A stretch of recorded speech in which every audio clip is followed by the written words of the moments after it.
Devil in a red dress.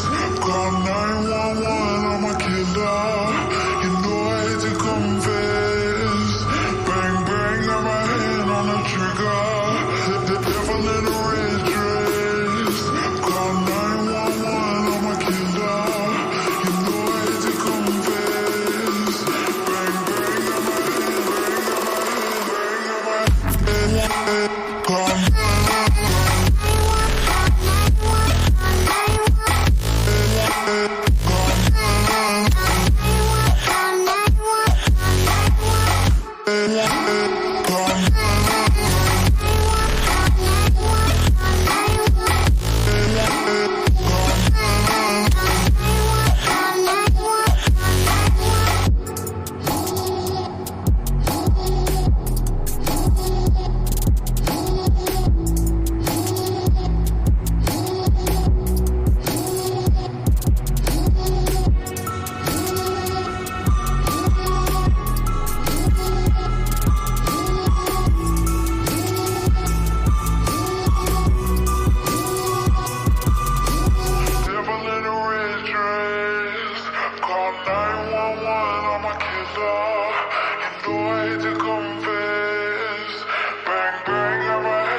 Yo, what is going on? Welcome to RossonARI TV. It is predictions time.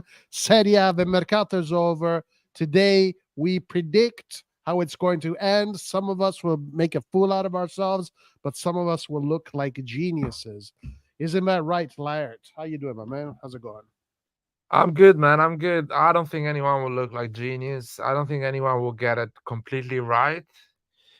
I got a completely. I think the top four I got a completely wrong last prediction, or at least I got the wrong positions. I got it right on who is going to end top four, 3 out of 4. Got Milan, Inter, and Napoli. I thought Juventus will make it. Juventus didn't make it, and Lazio was kind of an outsider. Relegation, I don't remember. Don't remember at all. I need to check that. But relegation, probably I missed 1 or 2 on relegation. Honestly, Laird, I think that from now on, like our official predictions start from this one here. Because I think we always made the mistake of doing our predictions, the day before the Serie starts, but then you had those 2 weeks of market still happening, and these teams would get like a bunch of new players, and all of a sudden everything changes. Yeah, definitely. Now, this time around, in these last 2 weeks, there's not have been any drastic changes like last time. Last time it was Napoli. Like Napoli, when the Serie started, Napoli didn't have all those players. It was like the last week of the Mercato, they got all of those players. Then, like, oh, holy shit. because even me before when we did our predictions, like I didn't even consider Napoli a contender for the Scudetto. And then 2 weeks later, they get all these other players, and oh my god, And even it could have happened for Milan, right? Milan could have gotten a big striker at the end of the Yeah. Mercato right now. That would have changed a lot of things for Milan. Yeah, exactly. But The Taremi deal was basically almost done, so that would have changed a lot in terms of predictions. Or another example is Lukaku deal would yeah, happen like 5-6 days before the close of the Mercato, actually 2-3 days. Um, Another deal that I remember. Oh yeah, Amrabat leaving Fiorentina and Jovic leaving Fiorentina. That happened last day of the Mercato, so Fiorentina will be a different team now with that's other right. players. So it's more sensible to do a prediction right now Right. because you want to do a prediction kind of a educated guess, not just completely flip a coin. Correct. And also Torino getting Zapata. Yeah, That changed a little bit of things with Torino. That yeah. happened right now. Fiorentina Scamacca, sorry, Atalanta getting Scamacca. Maka, yeah. Those are big So moves. Yeah. yeah. So yeah, for sure. I think like from now on, we should do it now. Like when the market is over, and now we have everything recorded, and we can look back next year at how we did our predictions, and then I think it's better this way. But listen, guys, before we move on to the predictions, I want to remind everybody that we do have a Serie A fantasy going on. All you got to do is click on our community page on YouTube, and the details are all there. SerieAfantasy.com, RossonARI season 2. The code is there. So join the competition. Let's see how good you are. Let's see how well you know the Serie A players. And the winner, Larry, what does the winner get? I don't know, man, because I don't care about fantasy football. But you guys, let's see. We can give them something. I don't know. You get We to spend the day at Disneyland with Lucas. That's Oh your yeah, yeah. You need to babysit Lucas at Disneyland for a day. if you win Serie A fantasy, you get to babysit Lucas for a day at Disneyland. There you go. I see a lot of people going to buy Makers and Caldara and all these guys now. Just to Oh avoid. yeah. Listen, Alert. What did you make out of Caldara? Is in the Champions League list, obviously for the quotas, which means Romero is not in the Champions League's list. Um, I'm fine. I'm not gonna make it a drama. I like Romero a lot. I know we have this stupid issue that we don't have enough Italians, or so to have a decent list in Champions League. But that's fine. That means the boys that we bought, they need to show the real if they are the real deal. Sorry. Let's see what's gonna happen. I think we have enough players to deal with Champions League, and if these players are not good enough, we're going to call them out. If they're good, we just applaud them. Let's see. But Romero is one of my favorite, and I don't think he will play a lot the first half of the season, because there is more expensive players in front of him that needs to get the right form. So, like CDK, that took a lot of space last season to players like Vranks, Adley, because has to work. So let's see. Yeah, this time it's only Caldara. Last year it was more of those weird decisions. Fantasy League, go to the community page. All the details are there. Everything is there. We need defensive depth and at least Caldara experience and not too old. What? Come on, man. What is that? Seriously. It's just because he's Italian and he Yeah, works they with the list. they literally kept him just because he works for the list. It's like Mamma mia, ragazzi. Mamma mia, che disastro, che disastro. Anyway, listen, before we get started, what's up, Aziz? How you doing, my man? Forza Milan. Valentin Bosch, how you doing? Anthony. Aziz gave his prediction already. Inter, Juve, Milan, Napoli, Lazio, Atalanta, Roma, Monza, Fiorentina, Torino. Damn. I think season will be hard to predict. Yeah, I think so too, actually. Roy said Roma will win. Good game for Ciao Herbert. What's up, Christian? Roy claimed Napoli to win last year. Relax, guys, and Roy Lart knew when we won the 19th title. That is true. We both, and that also happened at the end. At the end, yeah. Bravo, Yeah. Roy was better fans. Fuck the EPL dick riders. Christian Pasmino going in hard right away for the EPL dick riders. Allegri is the GOAT, guys. Speaking of Allegri, Larry, look at this. Juventus boss Allegri claims Inter, Napoli, and Milan have to win this Scudetto. Huh? What is he doing, Laird? What is he doing here? I think we all know what he's doing. He's starting his games. Look at this hot chick over here. But pay attention to this. What do you think he's doing, Laird? He's doing the old game that they do in Italy, putting pressure on other teams and releasing pressure from his team and his responsibilities. It makes sense. He's an old school type of manager, so he will do those things. But on the other side, he is right. He is right. Napoli has to be one of the favorites because they won the Scudetto. They didn't lose any. They lose just one big piece, but they kept all the other jewelry, and they still improved their squad. Supposedly, Inter as well kept more or less a similar level, and they badly underperformed last season. And plus, they played the Champions League final, so they should be good. They should be more stable and more balanced. And they bought some decent players. Milan spent 130 million. When you spend 130 million on a team that won the league 2 years ago and played the semi-final Champions League a year ago, a few months ago, you have to be in that conversation. That is what's requested.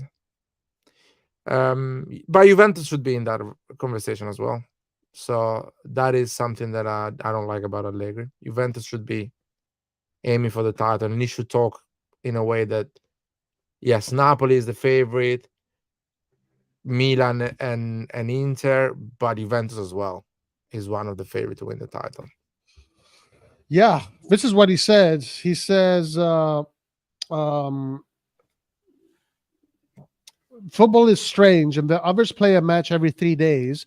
Despite having big squads, we are a young team with less experience, so we have to consider the mistakes that are made. So he's saying because Juve is a young team and experienced, but we know about what he's doing here. Yeah. I think you said it correctly. And then he said something else here interesting. There are better equipped teams like Inter, Napoli, Milan who have to win the Scudetto. We have to get to the top four and stay close to them. We take one step at a time, and we must not lose our characteristics of the team. Being 2 points from the top is already a satisfaction. Bullshit. We know what you're doing, Allegri. Everybody knows you. Allegri knows that this is a great opportunity for Juventus to take advantage of the fact that they don't have Europe, and the team is very well equipped to win the Scudetto if they do everything correctly. So they're in the conversation also. Allegri is being clever. He's being very clever here. But yeah, I think for a reason or another, Juventus, Milan, and Inter should challenge Napoli this season for the league. I'm not saying they have to win it, but they should challenge. They should not shit the bed like they did last season, for multiple reasons, of course. But this season, they should be there, right there, until the last game, being a problem to Napoli, which is definitely the favorite. But we will see that later. Yeah. And obviously, Allegri using Chat GPT. Obviously, when we do our predictions, we'll give you our ideas on what we think about Juve and whatnot. Okay, Laird, should we get started, or is there anything? Oh, actually, before we get started, The national team. So national team Italy is playing against North Macedonia and Ukraine. Should be interesting. No Milan players, unfortunately. Uh, Milan will not have any Italian players, as if maybe Calabria gets called, but they will. Italy will not be represented by any Italian players now until who knows when. But Italy has a pretty strong team, so I'm expecting good results. But with Italy, you never know. Italy is strange, man. I have a feeling right now. I was talking on the chat earlier today. It's like because of what's been happening with the qualifications lately, I have this feeling that when it comes to Italy, when it comes to the qualifiers, I'm not very confident. But if they do qualify, then I know that Italy always has a chance to win any tournament. But how do you feel about the national team? What do you think? How do you think they're going to perform under Spalletti? Spalletti, new manager, Mancini out. Mancini went to get the Saudi Arabian money, 30 million a year for 3 years. Now Spalletti, 4-3-3. He's going to use his 4-3-3. He likes to play attractive football. The midfield is most likely going to be Barella, Tonali, Frattesi. That's going. He has Pellegrini in there too, Pessina, Cristante. So he's got a few options up top. He still has Immobile, still bringing in Immobile. He's got Chiesa, he's got Zaniolo, he's got Gnonto, he's got Raspadori, Retegui. He did not bring Scamacca, he did not bring Berardi, both two players that had a very good weekend. And who else did he not bring? Defense is very new, very new. And I think that's it. Any predictions, any thoughts on this before we get started? I think they will win both the two games. I'm not sure about Spalletti playing great football with Italy, because Spalletti is that type of coach that wants to see his players every week, every day, and coach them, train them, and teach them to get better. He likes to work on details, especially when you play that good, attractive football. You need to train patterns and things like that. So will be interesting to see if he will perform at the same level he performed at club level. But he's a good coach. Hopefully, he's smart. He coaches in Coverciano. He is basically a how can I say it? A teacher at Coverciano. He teaches new managers tactics and football. So Coverciano is his house, and he lives there basically, not far from Coverciano. He's at Toscano, Mhm. So I think those are things that it can help him, and players like Zaniolo, Chiesa, Zaccagni, they will get a lot of Zaccagni, yeah, that's right. Zaccagni's in. Yep. they will get a lot of advantages. Scamacca, Immobile, they will score more goals with that type of formation.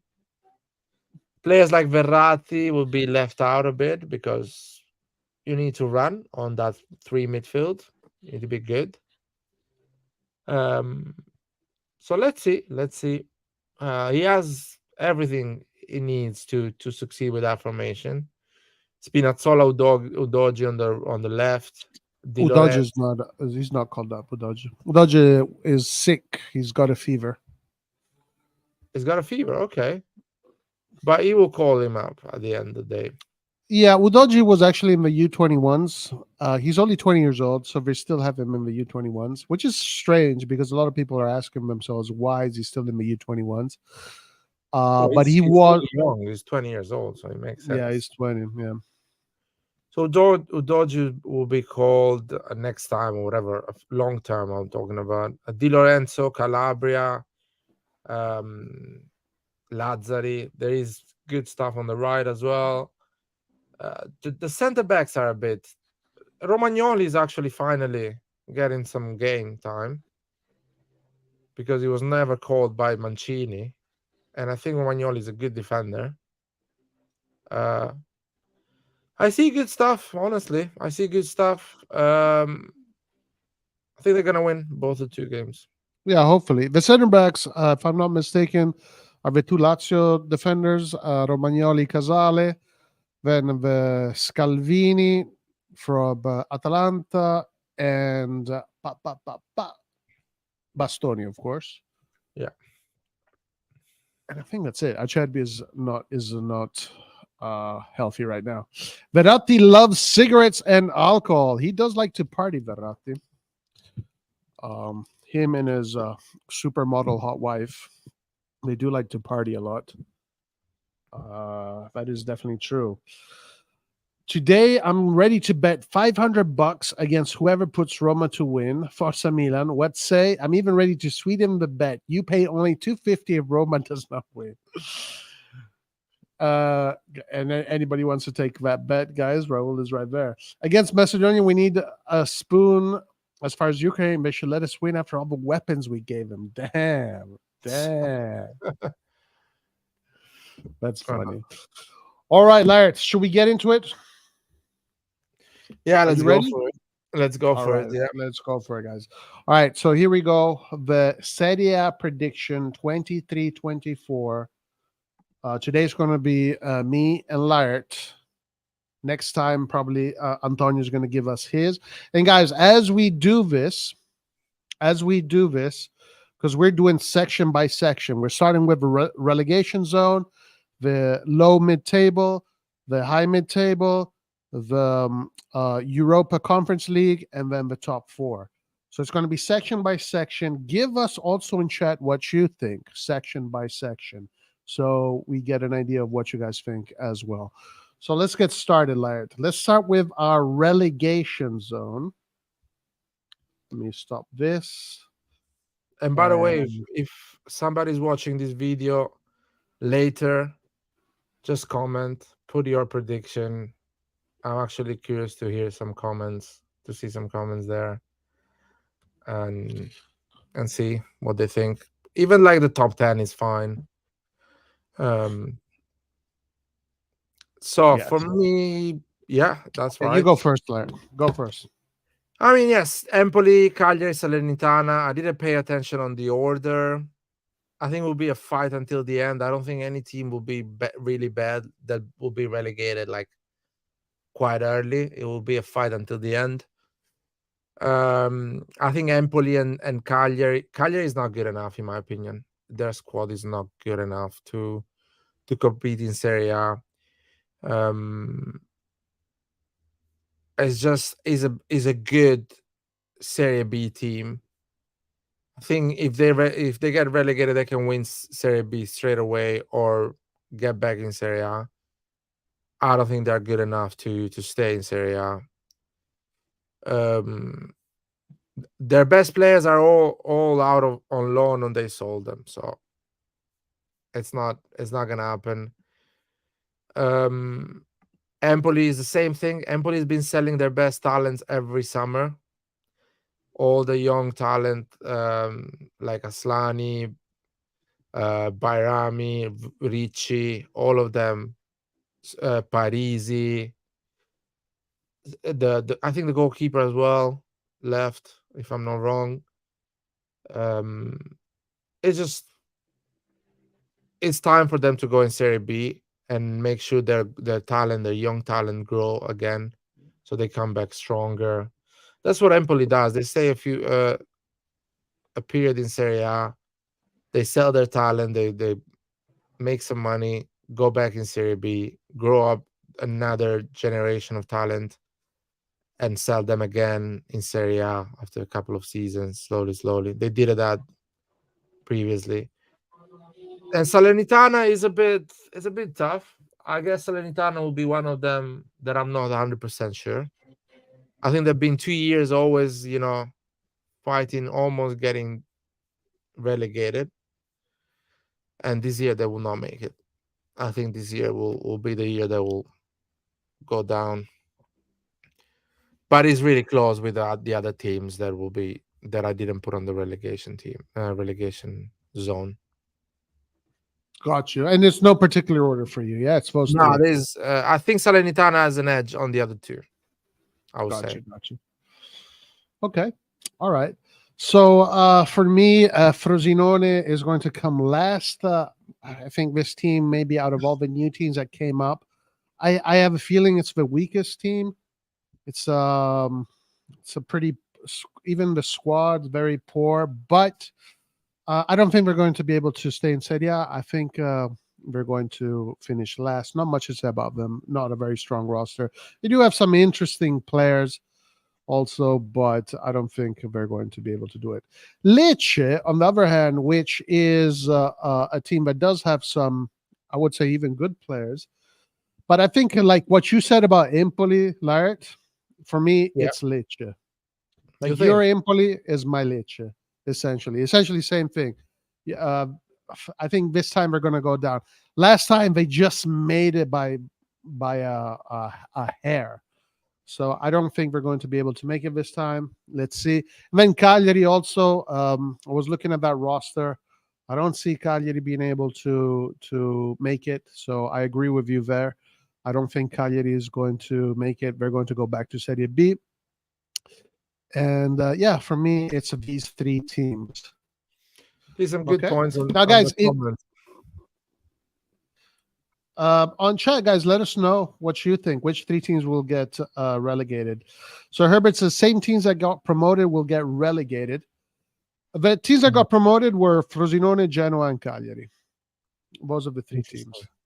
Genoa invested a lot of money. Genoa reinforced their team a lot. I think Genoa will not get relegated. They will find their way in 10 games time. Salernitana is hard, I'll be honest. And I'm quite surprised your choices, Roy, on Frosinone and Lecce, because they have quite a lot of points at this moment in time. Frosinone has 4 points and Lecce 7, which on an aggregate of what it takes to don't get relegated, 32, 35 points. Less than 40 usually. Yeah, it's quite a lot. 7 points is quite a lot to get in 3 games. No, you're right. They So- started off well. Yeah, there's no doubt about that. But I don't think we're going to last. It's just my gut feeling. Honestly, like when it comes to these teams here in the bottom, it's a gut feeling. It's quite, for me at least, it's quite unpredictable. Like for example, the reason why I don't put Salernitana in there is because I think players like Candreva, Dia, and some of these other players are really good players.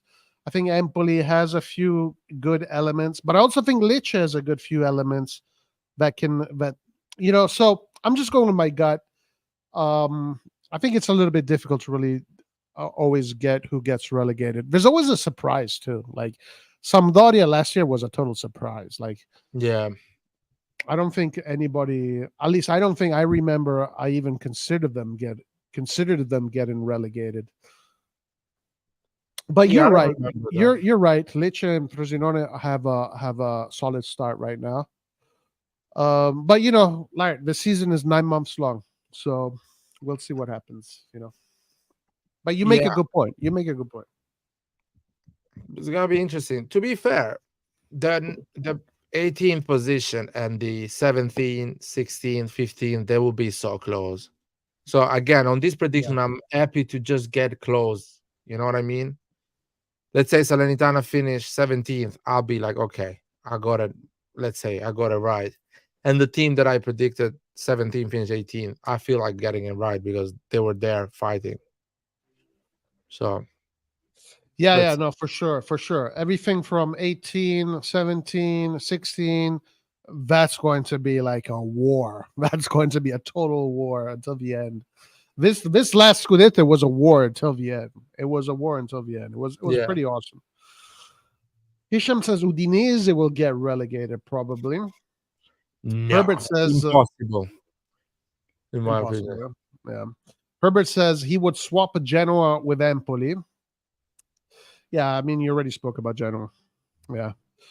Okay, so guys, Lart, we go with this. You want to move on to the next one? Yeah, let's move on. All right, See. perfect. So that's our relegation zone. Let's go to the lower table zone. Lower table zone for you and I. And guys, also in the chat, give us your thoughts as well. All right, here we go.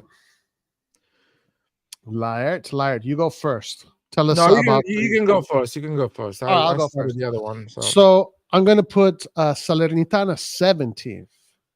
So I think Salernitana is going to save themselves because they do have a decent roster for what they need to do, which is to save themselves.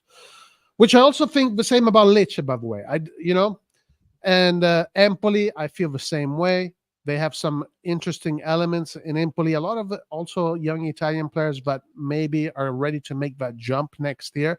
Which, if Empoli does get relegated, I do see those Italians moving to the bigger clubs. And Verona, the same thing. Verona started strongly, but Verona is not playing great football. But let me get this straight. From 15, 16, 17, 18, 19, and 20, for me, all of these are interchangeable. For me, all of these are interchangeable because it's going to be super tight. At least that's what the Serie A has been so far. So for me, 17, 16, Genoa for me is going to, even though they started really poorly, I think they're going to be able to stay in the Serie A. I think that they do have some interesting elements up top. They have an interesting coach that did really well, Gilardino, last season. And I think that once they get going, once they figure out their offensive shape and their offensive tactics, I think Retegui is not only going to, I think Retegui is going to do very well this season in Serie A. And not enough to do anything special, like bring them into Europe, but I think Genoa is also going to be part of the lower table. They can even finish 17th as long as they don't finish in the relegation zone. That's a win for Genoa. But I think Genoa has done enough smart investments to stay in the Serie A. Remember, guys, in order to stay in the Serie A, 40 points. If you can secure 40 points, you're good. 40 points. Even 38. You Yeah, will see at the end with 38 people, a lot of teams will get saved because at the end is about the calendar. Teams that are getting relegated will play with teams that are trying to win the league or trying to go in Champions League. So chances are basically almost nothing for them to gain points. So, and the other team that maybe will get saved is because it's playing against a mid-table team or a team that is already saved. So that's what happened at the end. It's always like this. But let's see. Yeah. And then here I have Bologna. Yeah. Now, honestly, guys, Bologna could be in any position here. Yeah. I don't know about this Bologna. I know they got Salamakers and Salamakers. Yeah. The people are saying in chat. I'm not too confident with Bologna, but I put them here at 13th. I think they are going to be the weakest of the strongest they're going to be the weakest of the mid-level teams. So yeah, that's my low table. Lart, what about you? Go ahead. So I put Frosinone and Lecce ahead of Salernitana and lower than Monza, Torino, and Verona for a simple reason. They just fucking got a lot of points in the first 3 games. Especially Lecce. Lecce got a lot of points. Frosinone got 4 points. And they got some heavy points, Frosinone. I think Frosinone, if I'm not wrong, Frosinone won against one of the big teams, which I think is Atalanta. They beat Atalanta. Was it Although Atalanta had got a lot of chances, they beat Atalanta and they drew against Udinese and they scored against Napoli. They lost 3-1, but they scored against Napoli. So Frosinone looks like an exciting team. They will do some upsets. I think Frosinone and Lecce, that's the reason I put them there. They have a lot of points and they use that surprise factor pretty well at the beginning of the season. I think Monza has sold some big pieces, the left back to Inter. And they didn't. I mean, they got Colombo, so let's see if Colombo will have a great season. But I don't see them improved a lot. They will struggle this season. They will struggle. So I'm not sure. That's again, it can be 13th or 15th. They can change. Monza, Torino, and Verona. They can change. Torino, I saw them against Milan. They looked a bit not great, I would say. think they're still a solid team. Not easy to win against them, but they will not win a lot of games. They will draw a lot of games, in my opinion. And Verona is a big surprise. Verona is a massive surprise. Serie A table, they are doing well, 6 points already. They have a young team. No one gave them a chance, but they look like they will get points. So Frosinone, I think yeah, I think this is the reasons. A lot of energy I see from Verona, Frosinone, and Lecce. So the Okay. surprise factor is working. They're getting a lot of points early, and early, if you get those points, makes your life easier later. Herbert has wants to push back a little bit. He says Monza will definitely be higher than that, Laird. Yeah, it can be. It can be. I'm totally. It's more like feelings at this point. It's really hard to say, but sometimes it's really hard to do the same great season you did the year before for these type of players. That's my opinion. So you'll be a bit underestimating some teams. That's my opinion. But Okay. Herbert is right. It can be higher. Yeah. All right. Perfect. Very good. Very good. Let's see what people say in chat, and then we'll move on to the next portion of the table. I agree about Monza. I don't think they will have the same season as last. They will stay up though. The Xerxes kid is good too. Bologna will be the dark horse. Xerxes used to play for Bayern Munich. Yeah, So the he's a number Bayern 10. Munich bro. Bologna number 10 is amazing. Xerxes number 9. Xerxes number 9. Number 10, who's number 10? Bologna has the number 10 on the left wing. Oh, Ndoya. Let me see. Wait, maybe I'm Yeah, Ndoya. The guy on the left wing, his name is Ndoya, and he had a very good game. He's been playing very well. Paul says Bologna deserved more against Juve. Boy, I will say that. But then Bologna almost lost points against Cagliari. Oh, Ferguson is a midfielder, my man. He's not a winger. I think I'm confusing with another guy. Sorry, 1 second. Ferguson is 8, I believe. Number 8. They have Orsolini, Carlson. I'll check now. 1 second. But anyway,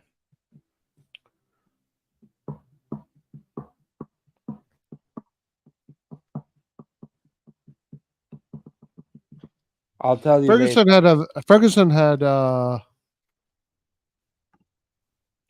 need to check the lineup of the last game Bologna played.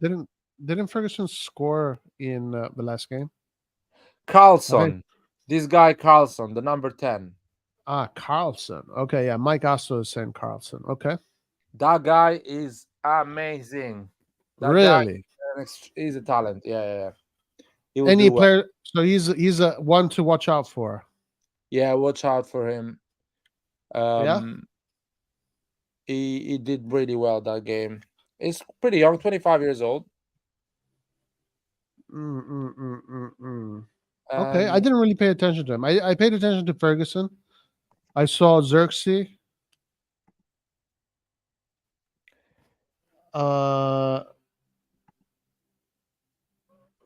Yeah. Actually, that's interesting that you bring that up. For me, out of these teams right here, the player that has piqued my interest the most keeps on being Baldanzi from Empoli. Was paying very close attention to Baldanzi against Juve. He did okay. He did well. Juve won. Guys, Chiesa, by the way, is back. Chiesa is 100% back. That's good. Ndoye is also very good. Yeah, that is definitely true. But Baldanzi was called up for the U21, so he made that leap from the U20 to the U21. Like, any players to watch out for. You're going to say this guy Carlson. Look at him. Yeah, this guy is good. And by the way, Bologna will play some good football. Bologna will play some good football because they had Salamakers as well on that right wing, so they have depth as well. In each position, they have two good players. So, and Orsolini didn't start the previous game. He came from the bench. If I'm not wrong, yeah. Mm. So Okay. they have pretty good players in the bench as well. Yeah, yeah. All right, let's move on. You ready to move on to the mid table? Yeah, go for it. All right. Let's go to mid table. Mid table, here it is. And now the drama starts. The drama starts here, guys. Mid You table. think? Oh, yeah. Of course. Mid table. Here we go. Laird, you go first. I went later. Apologies for that. That's not Yeah. I supposed think to be. Udinese had a great season last season. Pretty solid. They played some exciting football. They lost some pieces, pretty important pieces. Beto. I think the midfielder that Inter almost got, I think he left as well. Or maybe I'm wrong, or he's still there. And Udoji left. So Udinese will Bakao went in Turkey. So Udinese will do decent because 12 positions or 11, whatever they will finish, is good for when you lose a lot of pieces and you're kind of a rebuilding again, bringing new talent to adapt to the league. And maybe what Udinese does, when the moment they adapt, they start to perform incredibly well, they sell them. So Udinese is aiming these players to do decent this season, next season do incredibly well so they can sell them. Some of the new talent they bring in. Bologna 11th place for the reason I told you. I think they have an exciting team, talented, young. Selemakers is joining them. I think it will do well for them. They play the same formation Pioli plays, 4-2-3-1. So, and Selemakers can cover all those positions, the left wing, the right wing. At that level, at least, he can do extremely well. Sassuolo, a Sassuolo 10 position is actually extremely good for them. I'm actually being extremely positive for Sassuolo, but they have a lot of talent up front. They have some good players, and they signed Samu Castillejo. So Can't Samu go Castillejo, wrong. You can't go wrong with you Samu. cannot go wrong with Samu. Samu always brings top 4 and league titles. So he's a good player. Samu Castillejo for Sassuolo is a good player. He was not at the level. He was not good enough for Milan. That was challenging to win the Scudetto. But for Sassuolo is good. He's a good backup for Berardi, and Berardi is a player that we know he does 20 goal contribution at least every year. And if you have a player like this, you will finish in that Do- area of the table.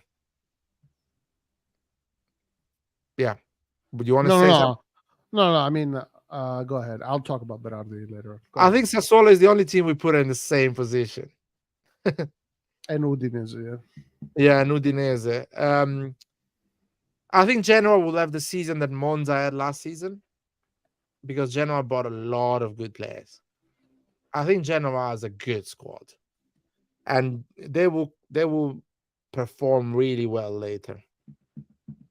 It will take them 5-6 games, but after that they will get a lot of points. Genoa will beat those small teams and will get a lot of points. So they will have the season Monza had last season. Fiorentina will not make Europe. I think they lost too many players. I don't think they are improving their squad. I don't think they're doing a great job. I think they lost Cabral as well. They lost Cabral. They lost Amrabat. They lost, of course, Vlahovic a long time ago. Jovic. I don't know. Let's see, but I don't think Fiorentina will have a great season. Eighth, nine. This is for me the mid-table. Okay, got you. Yeah, I agree with you with Udinese. Udinese is a club that I can't stand. Honestly, I want them to relegate and then just disappear as a football club. Udinese is a team that serves no purpose to the Serie A, serves no purpose to anything. It's just I don't know what purpose Udinese has in football, but they do have a squad with a lot of internationals. So, I mean, they have to be a mid-table squad. You can't. Objectively speaking, I think putting them in the mid-table is the correct thing to do. Similar thing with Torino. I think Zapata is the striker they needed. I think Zapata, a really good striker. It's a team that with Juric can do really well. Aggressive team, can be pretty solid. They don't get. I mean, we scored 4 goals on them, but this is a team that is probably not going to get scored on a lot. But with Zapata, I'm going to put them in the mid-table right there, 11. Sassuolo, I agree with you, Lart. 10th place. I think Sassuolo will always have a lot of talent. I think last year they had a poor season, but usually they do better. And I think this season we're going to go back to where they normally are. Pinamonti, I think, is growing, and I think he's ready to score more goals. They always have interesting talents. Berardi, I mean, that guy, I still don't understand how people can talk shit about Berardi. Like, what? If you are objective analyst when it comes to football, how can you talk shit about Berardi? You can talk shit about his career choices, but his football quality, man, you're crazy if you want to talk. The guy, first game, started already 2 goals, 1 assist, highest ratings out of anybody. Great stats. This guy is a monster. I wish he would just fucking leave Sassuolo and go on a bigger team. But I don't know. The only thing I criticize about Berardi is his decision making when it comes to staying with Sassuolo. We need to see Berardi with Roma, with Milan, with you, with Inter, with Lazio, with these clubs. But whatever, it is what it is. Then Fiorentina, I'm going to put 9th because Fiorentina, I do agree with you. I think Fiorentina has lost a lot of very important elements. I don't think Arthur is going to really replace Amrabat. I know they brought in from Sassuolo. They brought in Lopez, that guy. They got beat pretty badly by Inter, even though Fiorentina on the stat sheet had more possession and a decent amount of shots. But yeah, I feel they're not going to make a top 7. I think the top 7 this year are going to be. It's pretty easy to guess who the top 7 are going to be in the order we're gonna whatever. Then for me, the big difference here between me and you so far is Monza. I think Monza this year will keep on. Monza is a fairly young team with some good elements of experience. I think when you have people like Galliani and those people running the club, you can't really go wrong. Their midfield is pretty good. Their attacking players are pretty good. The defense is good. I think Monza is going to start slow like they did last year. There are people saying that Monza wasn't going to even get a point from September to December, and they were wrong. I think Monza in 9 months from now is going to be fighting for that between 10, 9, and 8. I'm going to put them at 8 for now. So I think that's the biggest difference between me and you so far. Yeah. And yeah, for the most part, that's how I feel it. How I feel about the mid-table teams. Anything you want to add to that? To your ideas, thoughts? No, we have a similar view. I think the only thing we have changed, we flipped a bit. I think you give more chances to Monza. I give more chances to Genova this season. Yeah. And I guess the other team is Bologna and Torino. I give more chance to Bologna. You give more chances to Torino. That's right. Or Correct. the other, more or less, the other ones are similar, I would say. Yeah. Yeah. Yeah, absolutely. Okay, so let's see what people are saying in chat. Then we'll move to the European zones. Interesting, interesting. I had to think about this one a lot, a lot, a lot. For me, it's more Udinese, instinct.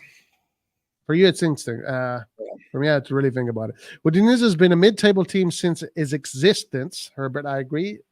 No purpose in that squad existing. Just saying, to look at how he did with us here, okay, that's a side conversation. Udinese started horribly and they lost their two best players, Udoja and Beto. No more Harambo. I love that saying, Harambo. Yes, we did lose Udoja. We did get some interesting players. Lorenzo Luca, let's see how he does. I'm very curious to see how he does. Casti will score against us. I'd put Roma there instead of Fiorentina. Damn, Roma 9th spot. Nah, impossible. I'm surprised Roy hasn't put us down for 10th. Have you seen the light?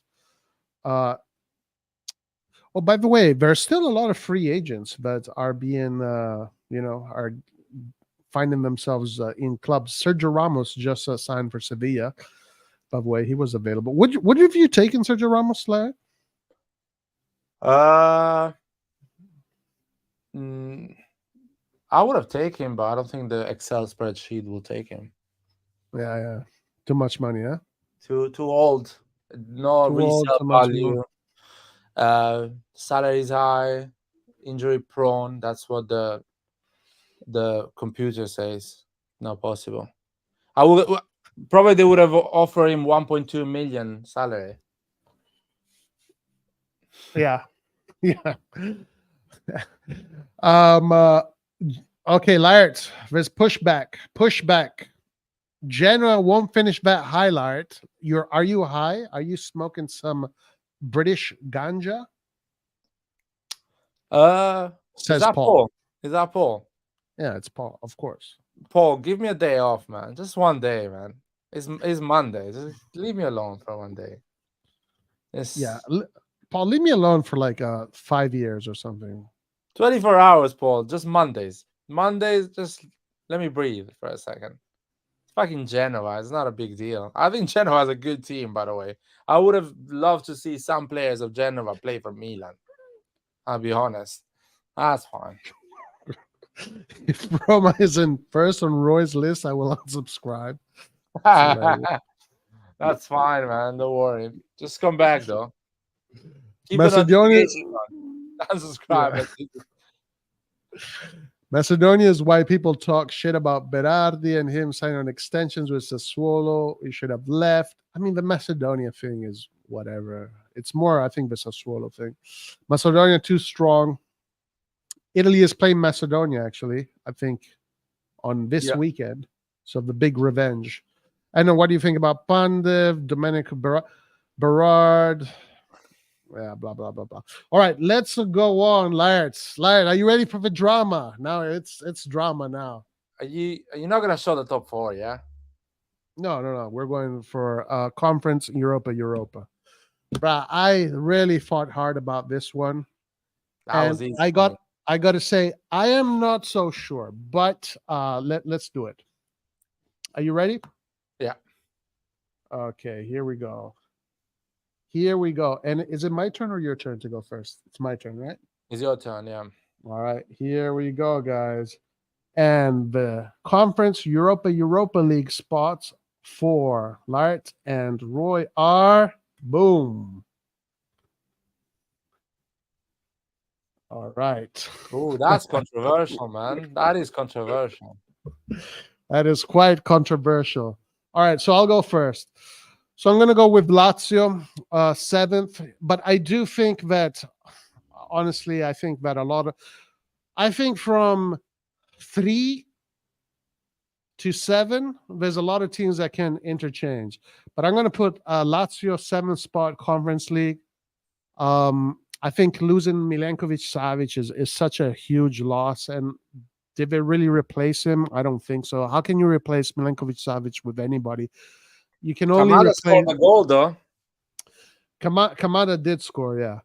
Kamada did score. But I think, like, replacing Milinkovic-Savic, you have to replace him with a top player. You know, like, you can't... Maybe Kamada can become, in a few years, as good as Milinkovic-Savic, but whatever. Anyway, I don't know about Lazio. I think Lazio this year is going to uh, finish seventh, and I think they're going to struggle this year. I think this is going to be Sarri's last year with Lazio.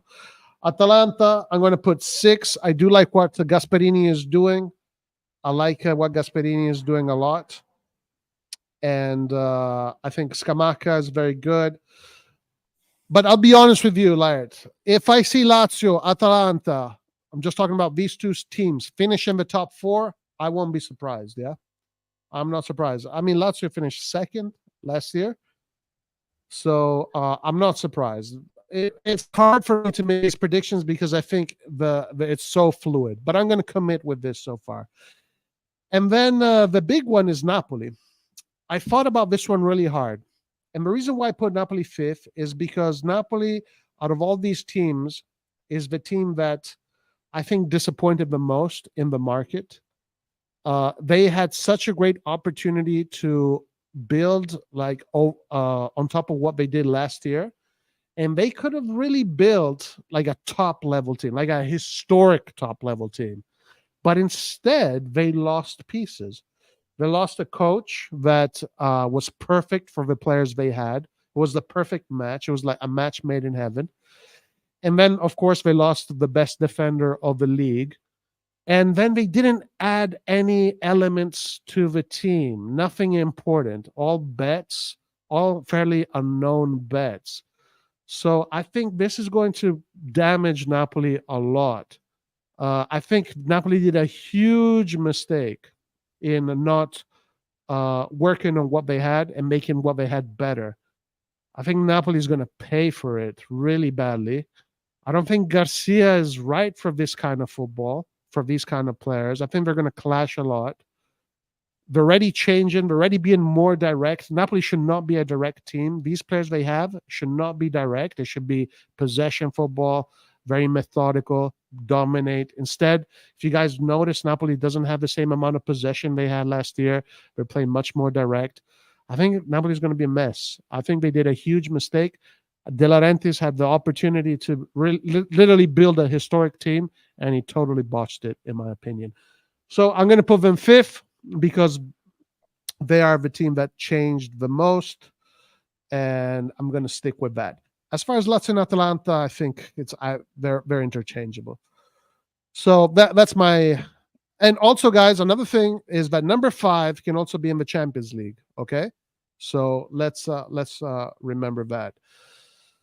Another reason why I think Napoli is going to drop points in Serie A is because this time in Europe, they're going to take it much more seriously.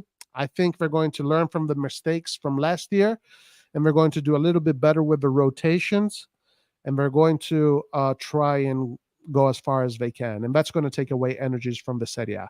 That is why, for me, these are all the reasons why I think Napoli will not make top 4. All right, Light, you go ahead. It's your turn.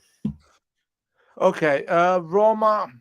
I said a lot what I've said on the post match of Roma Milan. I think Mourinho has done an awful job tactically, technically, and even managing the people at the club and the players. I don't see any progress from year one. Uh, the fan base is not happy. The football is ugly. He has a lot of talent. So when I put Roma 7, of course he can be 6th or 5th. I don't think between Lazio, Atalanta, and Roma will be a big point difference. I think the difference between 7th and 5th will be a 6-point difference, and the difference between 7th and 6th, we're talking about 3 or 2 points. So it's not a big difference between the 3 teams in terms of points. The thing is that Atalanta and Lazio will get those points playing good football, collective football, being a squad and entertaining their fan base. Roma will do that for individual brilliance, and usually when you do that for individual brilliance, you get less point than the other two teams that achieve those points with a collective. So that's my opinion. I think Lazio will lose a lot of points as well, even though he's a good team and he has a lot of potential. Like a lot of people in the chat are saying that Lazio, don't underestimate Lazio. I think Champions League will make Lazio lose a lot of points. That's my opinion. I think Champions League football, Lazio does not have enough depth to deal Champions League football, Serie A. And I think Lazio has a chance to go through the group, and that will damage even more the league performances. Atalanta, I don't know if Atalanta is in Europe. Correct me if I'm wrong. I think Atalanta is in Europe this year. Yes, they're in Europa League. So for the same reason, Atalanta will play Europa League and Serie A, and they will lose points right and left. So they will look good on a day. They will look good like a top 4 team. On some period, they will look good like Milan, Inter, Lazio, Napoli or Juventus. But they will lose points because they don't have enough depth to deal with Europa League and Serie A, especially on the second part of the Europa League. Because the first part, usually teams like Atalanta, they will get easy teams to play against. The group stage of Europa League is quite easy. But later on, when they will see that they can actually beat those teams, but they're tough, they will lose a lot of energy and points. And usually Europa League happens on Thursday, which is a bit uncomfortable for Serie A. That means you play Sunday night or Mondays. It's never good. So it's not going to happen. I think Atalanta will not going to make top 4 and 6th, 7th, or 5th, depending on how much they will overperform or underperform. That is the range for me. So I gave to this Europa Conference League qualification, I gave kind of an estimation, but of course everything is open. I think Roma can have a better season than Lazio or than Atalanta. There's not much difference between the 3 teams. The only difference is the 2 teams of the 3 teams, is that Roma has really good players. Atalanta and Lazio, they have good systems, so they play good football. Yeah, I definitely agree that there's not much difference. But I agree there's not much difference between like from 7 to 1. Like the difference is minimal. From 7 to 1, with all the teams that are remaining for both of us, there's not much difference between all these teams. So, okay, quite interesting. So I think you and I, obviously, we agree on Lazio and Atalanta finishing in this spot, but we have definitely very different opinions on Roma and Napoli over here. And I want to respond to Paul. Roy, you say Napoli isn't a super team anymore, even with Vicha. Yes, I think Napoli has done the exact same mistake we made last year when we won the league. Instead of injecting the team with even more quality and going and doing that, we took a different route. I think Napoli did the exact same mistake that we did. Even us, with a superstar like Leao, Magnan, Theo Hernandez, we finished 5th. We finished 5th with those guys. And I think the same thing can happen to Napoli with Osimhen, with Vicha, with all of those guys. Okay, Laird. So let's see. What else does the chat say? Roma will finish 6th and go deep in Europa League. Typical Mourinho. Vicha hasn't been the same since the Calabria incident. Raul thinks Napoli, Lazio, Atalanta. Okay. Lazio historically never do good when they have to play European competitions. True. Lazio historically doesn't do good. They have in and off seasons. I like Milan CL Gruppo. It's good for us to compete against tough teams. Yeah, I'm looking forward to it. And I'm not worried. Like, we're going to talk about that too later. I'm really not worried about it. Herbert says Lazio, Atalanta, Roma. Guys, why don't you guys give me in chat before we go to our top 4? Big drum roll. Give us your 5, 6, and 7 in chat. We're curious to see what you guys think. Roy, can you deal with the chat for a few minutes? I'll be back in like 2 minutes. Okay? Go ahead.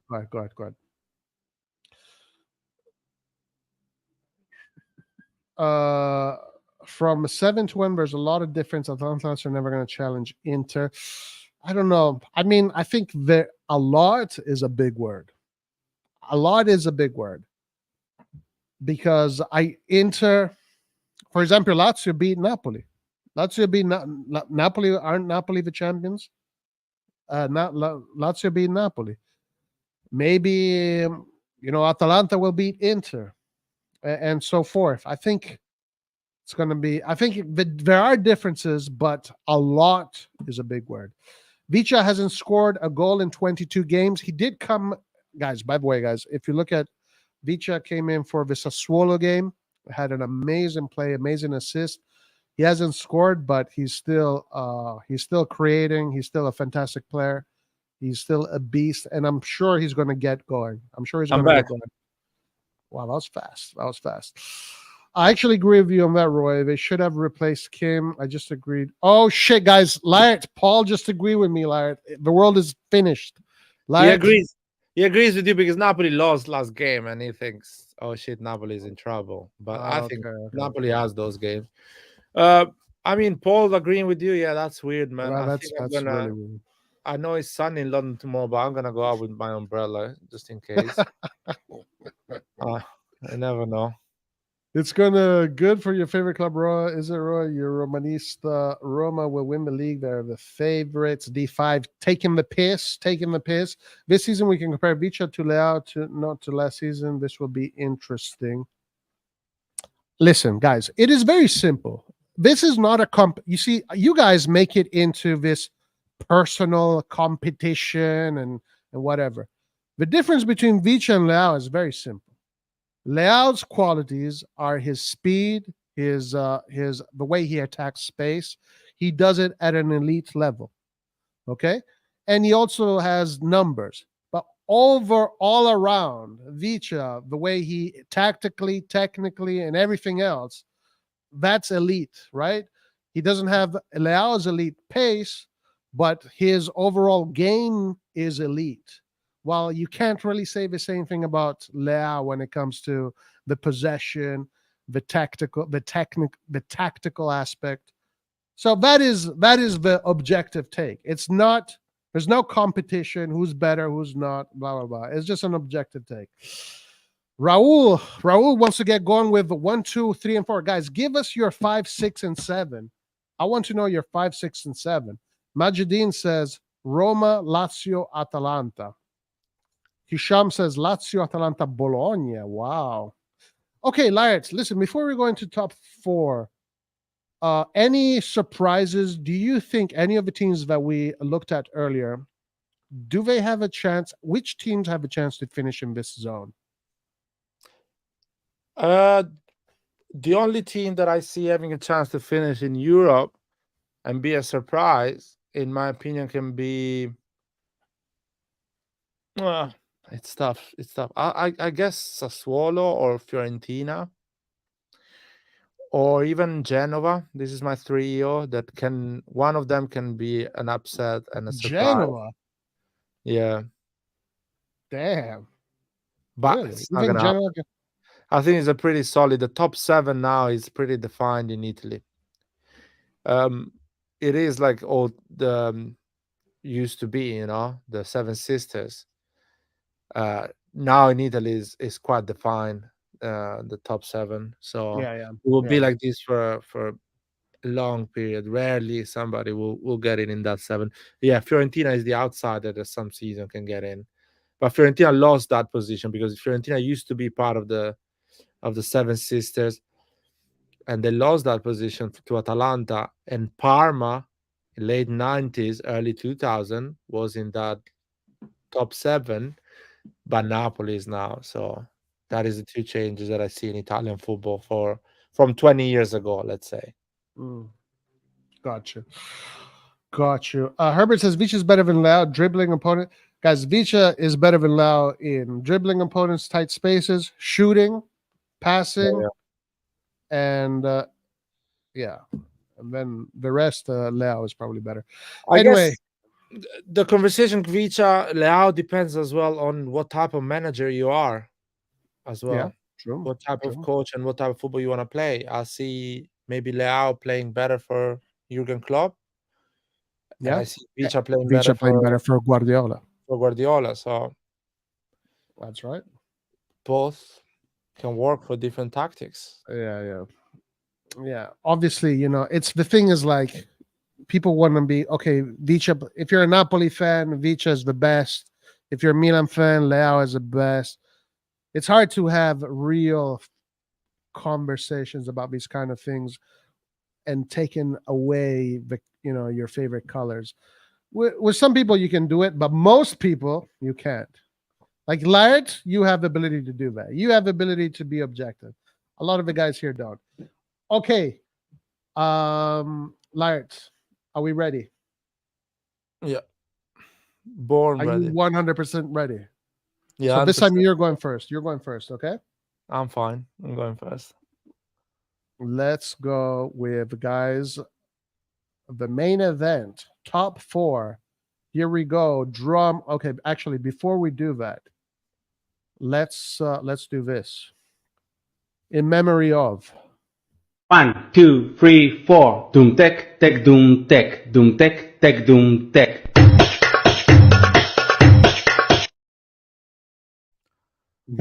guys, a goal and an assist so far. And both, by the way, his goal, he didn't know he scored. And also his Yes, yes. you see the assist? Yeah, it was not an accident, but it was not an assist. Yeah. Like that was It was a like pass. yeah. He didn't know what was going on there.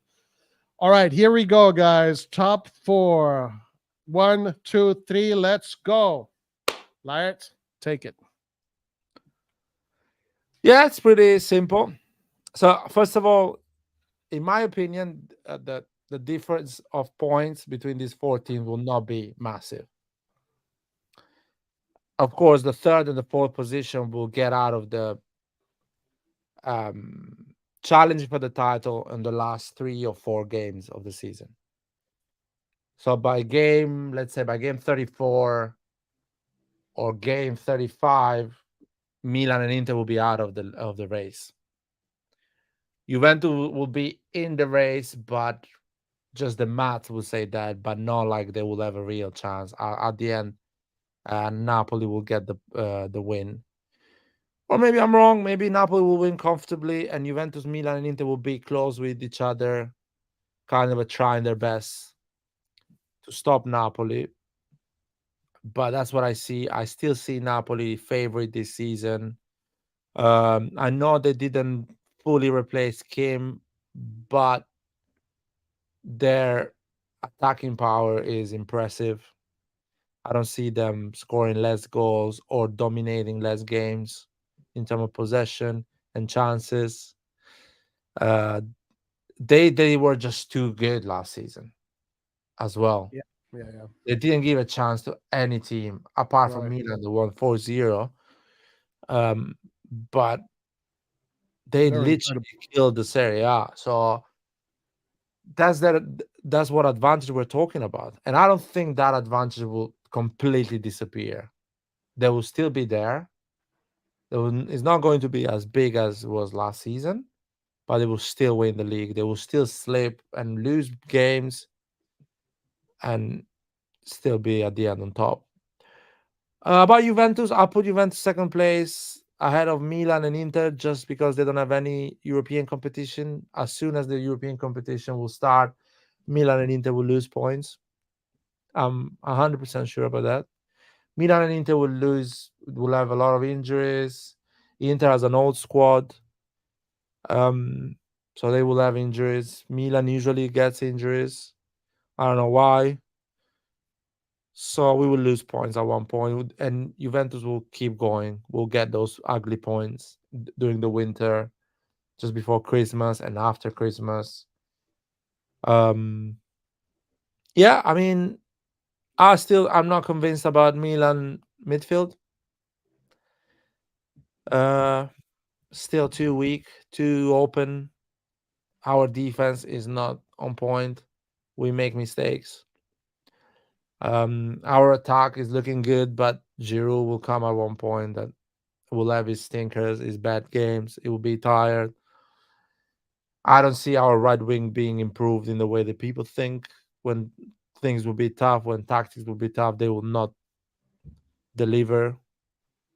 And I still think Leao and Teo as much as they are our best players, they will have a lot of games that they will just not be at the level we expect them to be. Leao has improved a lot from 2 years ago. So I think Leao is getting more consistent, especially at home. When you play at home, Leao is more consistent. So I think it will be even more consistent this season, but not yet the full package. Our defense, again, I don't think is perfect. So we will concede goals or stupid goals. And this thing could change though if we get out of the group stage. So let's say we finish fourth in our group stage. This prediction completely changes, in my opinion. We can have a chance if we get out of group. Yeah, if we just stick to Serie A, right? Yeah, by December 13, we are out of the Champions League. But we have to be out of the Europa League as well. Yeah, exactly. Out of the Europa League and everything, we have a chance. We have a chance to win it, because at that point, Pioli will just focus on one game. We are able to win ugly with this team, because again, I'm not excited about the signings, but still is a good team to beat the other 17 team in Serie A. So there is a chance there. And because I assume Napoli and Inter will go ahead as well. Yeah, that is why Milan. Now people will be surprised why you're putting Milan better than Inter. Inter is looking great, scoring goals. I think that's what Inter does at the beginning of the season. Usually, most of their recent seasons. I don't rate Inzaghi a lot. I think the moment he sees some players giving him certain guarantees, he always picks the same players and keeps in the bench the same other players.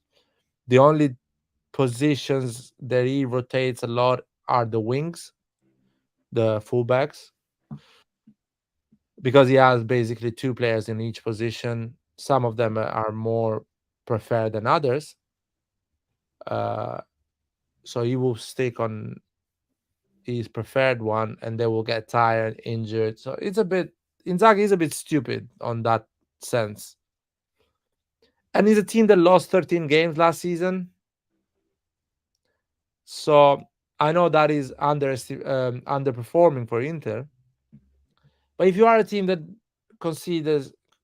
loses 13 games, that means that your defense is not good. That there is an issue there. That your asset, your balance is not right. And I don't think they will solve that issue to this season. This season will later on in the season we will see that issue again. It's just this table, the difference between Milan and Inter, we're talking about a couple of points. So for me, a team that finishes 2 or 3 points ahead of someone else instead of third or fourth, they had the same season basically. I consider them having the same season. I'm not considering a team superior than another. And Milan and Inter, I think last season we finished 3 point difference or 2 points difference With Inter? Yeah, I don't remember. yeah. I think it was something like that, 3 or 2 points difference. So for Well, me, Milan finished fifth. No, we and finished Inter fourth. We finished fourth When? last season. No, but on points, if you take away Juventus's points, Yeah, but fifth, I'm Inter was talking about the final table. I cannot do all those mental I don't counting. remember. I don't Final know. table, Inter finished third, we finished fourth, and the difference was 3 points difference. So we had basically the same season. Inter just were better than us on a semi-final of a Champions League. That's it. We won one derby each. We collected almost the same amount of points. We lost almost the same amount of games. I think we lost less games. We draw more than them. So basically, and I think this season we will have a similar season, both Inter and Milan. That's my opinion. Okay, so you have Napoli champions again, huh? Yeah, Napoli champion again. Okay. All right, so I'll go with mine, and then we can discuss and share and exchange opinions. I'm going to start with Milan. So for me, Milan is a team that I don't trust. I put them fourth, but honestly, they could finish fifth, sixth, or even seventh. Right now, I don't expect them to finish above higher. I don't expect them to finish in the top three. The reason why I say that is because I think this management does not have balls. And I think that this management, when things are going to go bad, are not going to be able to create an environment to turn things around.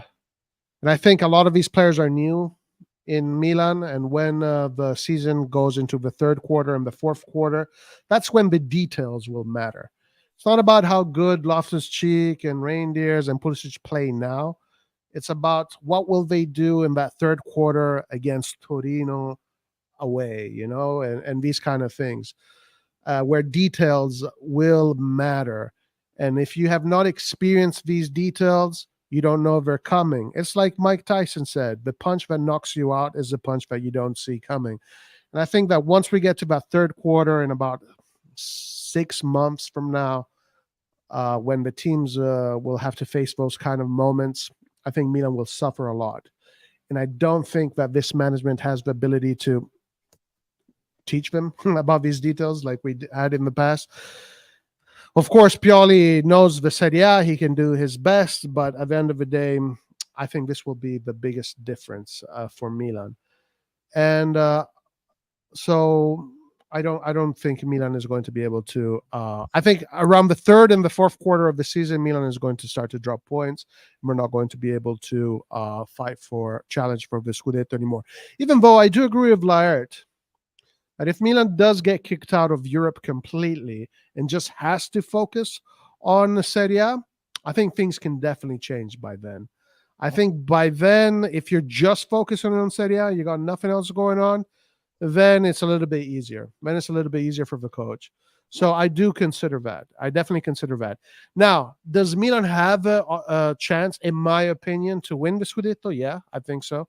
I think a lot of teams this year have the chance to win the Scudetto, but most likely I'm not going to give it to Milan because of the reasons I said. I think the backbone of this squad, the management, the ownership, the structure is not a champion structure. The reason why with Elliott, I was so sure that Milan was eventually going to become a great team and win trophies was because of the structure. When you have someone like Gazidis with all of his experience with Arsenal and Arsene Wenger, Maldini, I don't need to tell you who Maldini is, Massara, and these people, that gave me confidence that with those people in the backbone, you can win. The people that we have now, they don't give me any confidence. So that's another reason why I don't consider this a championship team. Now, we do have some good players, of course. Of course we do. But the other teams have good players too. So that's another problem. So I'm going to put Milan fourth for now. I'm going to say fourth, but I think they can even finish lower than that. I'm not going to say they can finish above that. If they do, then whatever, they do. Inter, I'm going to say third, but I do think Inter has a good chance to win the Scudetto. I think Inter is a very strong team.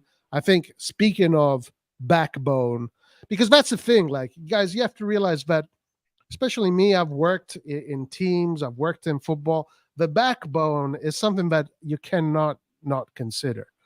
You have to consider it. The people behind the scenes. And Inter is a team that has a lot of people, a lot of very, very capable people behind the scenes. So Inter, I think they did a good Mercato, a lot of experienced players, and I think they can win it. I do think that Inter has an aging team. I don't know about their offense. Where I don't have confidence with Inter is their offense. It's like, can this offense score all of these goals? Because you got to score all of these goals. They're not conceding goals. they don't need to score many goals if they don't concede many goals. But I don't know. I think from Zeko to Arnautovic, from Thuram to from Lukaku to Thuram is a downgrade. I might be wrong about this at the end, but that's what I think right now. So I'm going to put them third. I think Europe is also going to take away a lot of energies from them. But I think they changed a lot. They changed a lot, and this is going to be a little bit of an issue. Same thing with Milan. Milan will have the same issue because they changed a lot. In the long run, these things are going to be an issue. Juventus. Juventus has no Europe. They have Allegri, who is one of the most successful coaches in Italy. He knows how to win by playing that ugly ass football. The fact that he has no Europe, he does have a roster very well capable enough to win the Serie A. He doesn't need to win against Roma or against Milan in order to win the Serie A. Sorry, another thing I didn't mention. One thing about Milan is that I've been following Milan for many years. And even when we had Kaká, Seedorf, Pirlo, even when we had three Ballon d'Or players on the pitch, we still couldn't beat teams like in the lower table, because for some reason Milan will always have in its DNA the issue of not being motivated enough and not taking these games seriously. And every single year, Milan always fails. They will always lose. What? They will see that with their eyes this season, because these are kids. They've heard these things. Now they will see it with their eyes. When the big shining signing we made, they will not perform on these ugly games in the winter. They will realize, oh shit, it was not about Selemakers and Messias. It's about something else. Yeah. They will see that. Yeah. So that's another reason why I don't know if this Milan can do it. So going back to Juve, I think Juve has a very good chance of winning the Scudetto also. But I'm going to edge it with Roma. I'm going to stick to my guns. I've been thinking about this whole summer. I think Roma, first of all, has a coach that I know people disagree with me, but the facts don't disagree with me. Mourinho, in the history of football, is one of the greatest coaches that has ever existed in the history of the game. He is in the top 3 or top 4 most decorated coaches in the history of the game. So he knows how to win. And I would never underestimate a lion like Mourinho.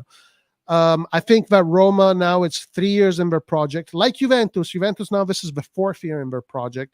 That's another reason why Juventus, I think, is going to do well, because now the team knows how to play this ugly game. They know how to get results. And I think Roma will eventually do the same thing. And I think Roma, the pizza is ready. The cake is ready. It's out of the oven. This is Mourinho's 3rd year. The players have grown well together.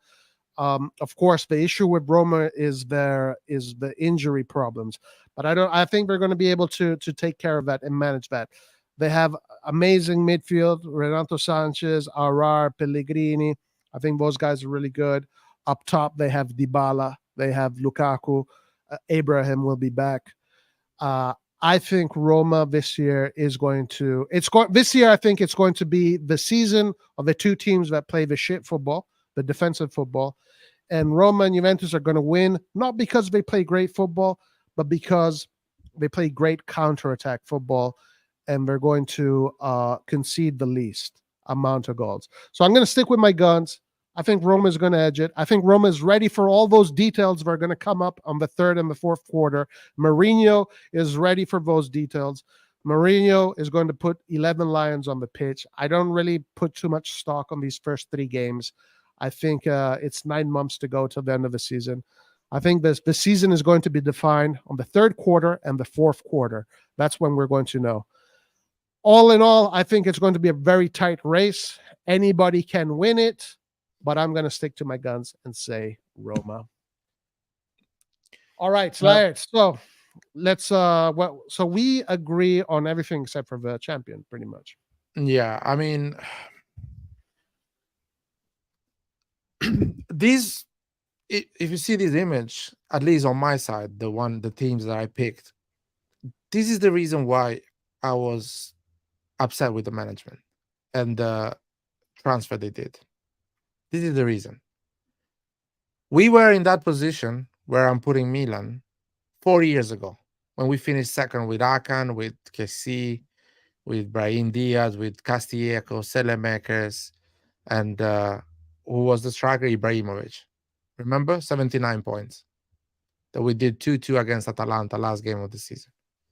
4 years ago, we were in that position. Yeah. Top 4, scrapping that position. And we were like an awful financial situation, like the worst. We had 11 players to get rid of. A bunch of them, they didn't want to renew with us. There was a global pandemic, economical crisis, empty stadium, no revenues. You name it. Everything was wrong. We were coming from 7 years of not Champions League. And we were in that position where I'm putting Milan right now. We finished that season second. Everyone shitting on a lot of players in that team. Elliot, which doesn't give a shit about football, is an hedge fund, double up in that team and invested 90 million that summer. And said, you know what? This team finished second, 79 points. There is a lot of issues, but we will invest another 90 million on top of it. We will buy Tonali after the loan. We will confirm Tomori and buy it for 30 million. We will cover the problem with Donnarumma and find a solution with Mike Maignan. We don't have the money to bring quality right wing, so we will get a solution, creative solutions. We don't have the money to get a number 10. Pioli will work on Brahim Diaz or on the tactics. Pioli will work on Krunic and improve his game. We will find a solution for the striker. Cheap. We will get Giroud. So we spent 90 million and we did creative transfer window, and we moved from second to first. And Elliot won the league. Maldini won the league. They invested 90 million on their own pocket. So, in that second year, after winning the league, investing 90 million, cleaning the balance, bringing the team out of the depth, raising the revenue, bringing people back to San Siro, 75,000 people, almost going through the group stage of the Champions League, playing at the highest level with everyone apart from Liverpool.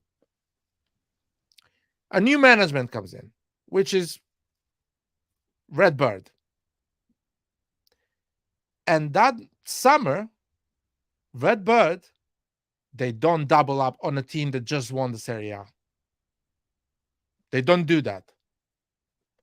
They give on Maldini 40 million to spend.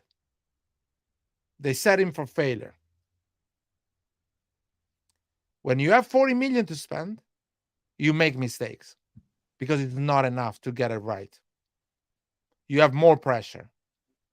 And a young team, which is hard to reconfirm,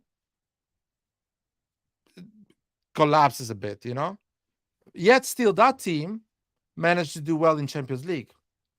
And we go to the semifinals. So the management, what does it do to a team that it didn't do well in Serie A, but managed to go well in Champions League? You should keep that team and think, okay, I made a mistake the summer before. I'm not going to do the same mistake. I'm going to give you a lot of money to invest so you can actually cover the mistakes we did the summer before. No, they fired that man. They sell our more representative player, the one that loves the shirt the most. They is playing for Milan underpaid. And they use that money to buy players that will bring us where we were 4 years ago. Top 4 with Selemakers, Diaz, Akan, Krunic, Kessie, Donnarumma, Musacchio, Romagnoli, Dalot, Conti, Calabria. So the circle is that. We're back in that situation. That's what I think will happen this season. So people cannot tell me that this team is improved, that this management is improving this team, just because they're watching some football highlights on YouTube. This team is not improved. This team is doing well in these 3 games. They're playing exciting football, the same way we did that season that we finished second with Akan and all the boys. because we played really well the first 10 games. We were playing in Pioli ball, and there was highlights on all social media how good Theo Hernandez was playing, how good all the team was playing and moving around. So Pioli will do his job, but this team will, at one point will lose points and finish third, fourth, second. So there is not an improvement. So in my opinion, the 130 million came too late, was managed by the wrong people instead of Maldini, and they bought players that will keep the team at the same level. That's my opinion. Yeah, no, I mean, I think I agree. I agree. I think you said it well. The 100, all this money was brought in, all this availability from the management was brought in too late, and Maldini was pretty much set to fail. They didn't want him. But I want to correct here, Omari. Roy, just to so Omari is saying that. Okay, first of all, one thing that I see you guys are doing, which is something that I notice a lot, not only on, like here, thank you, Mario, for speaking facts. Yes, they hated Gazidis, but now somehow they believed in him. It's like, they, who is they? I'm talking for myself. I'm not talking for anybody else. It's like, if just because someone else says something doesn't mean I also say that thing. So that is definitely something that is completely wrong about what you guys are assessing here. Now, where I criticize Gazidis is that Gazidis took credit for a lot of things that Maldini did. That's where I criticize. But I liked having Gazidis at the club. That was my opinion. I liked having Maldini at the club, and I always was for what Elliott was doing. I liked Elliott because Elliott stayed out of the way, and they put together people that are super competent in football. And I've always stated that what Maldini was doing, his philosophy, his project, his way of thinking was eventually going to build a top-level team. Another thing that, Omari, you're just talking a lot of nonsense, is you said here, everyone hated Gazidis at the beginning, including you guys, because of his financial prudence and not allowing Maldini to listen to endless lives on it, especially around the Boban fiasco. As far as I know, I wasn't even here when Boban exactly. was in the club. So the channel started a year later. So I think you guys need to get your facts straight before coming in with your agendas. Can I can I defend myself, because I know they're talking about me? I still don't like Gazidis. Gazidis was your thing. You didn't like Gazidis. No, I explain it because these are facts. Yeah, go ahead. Gattuso wanted Zlatan Ibrahimovic. Gazidis said no. Zlatan Ibrahimovic came a year later. And Gazidis didn't want Zlatan Ibrahimovic. It was not on the Milan strategy. Zlatan Ibrahimovic and Simon Kjaer were not on the Milan strategy. Maldini had to fight to get those two. One was a free agent, and the other one was a 1 million signing with almost a free agent. So Gazidis hired Ragnick on Maldini's back to fire Pioli. So yes, I don't like Gazidis. I don't like him. He was making wrong decisions. He was behaving in the same way this management is behaving. And Maldini sticked and fight inside Casa Milan against these people, telling them, you should not do that to me. You should not hire Ragnick because Pioli is doing a great job. I see a pattern here. I see a project. You should not do that. And Boban told them to fuck off and left, or they fire Boban, whatever. Maldini says, no, I'm going to fight these guys because I care about Milan. Like the way he did with Jerry Cardinale when he fight Jerry Cardinale and told him, you should not do this. And Jerry Cardinale had to fire Maldini. That's what Maldini did when the Ragnick situation happened, when they didn't want to sign Ibrahimovic and Simon Kjaer, when they didn't want to sign those old players with high salaries. But when we signed those players, that everything changed. When we kept Pioli, that everything changed. And Gazidi learned during the process that actually there is more than just numbers and fucking Billy Bonner, whatever, money ball system that he thinks football is. And he learned a lot. And he says on that interview, I learned a lot on that process. I learned that actually Maldini needs to be listened, that you need an image like Maldini to do things. Gazidis did good things, of course, but in the beginning, Gazidis has to be addressed by Maldini. And a lot of things that happen at Milan had to be addressed by a lot of people that have football experience that Gazidis didn't have at that time. That is the reality.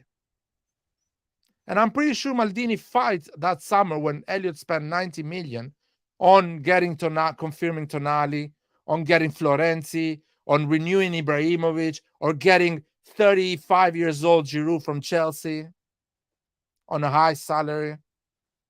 I'm sure Maldini had to fight for those things. And Elliott probably say, you know what, fuck it, who cares?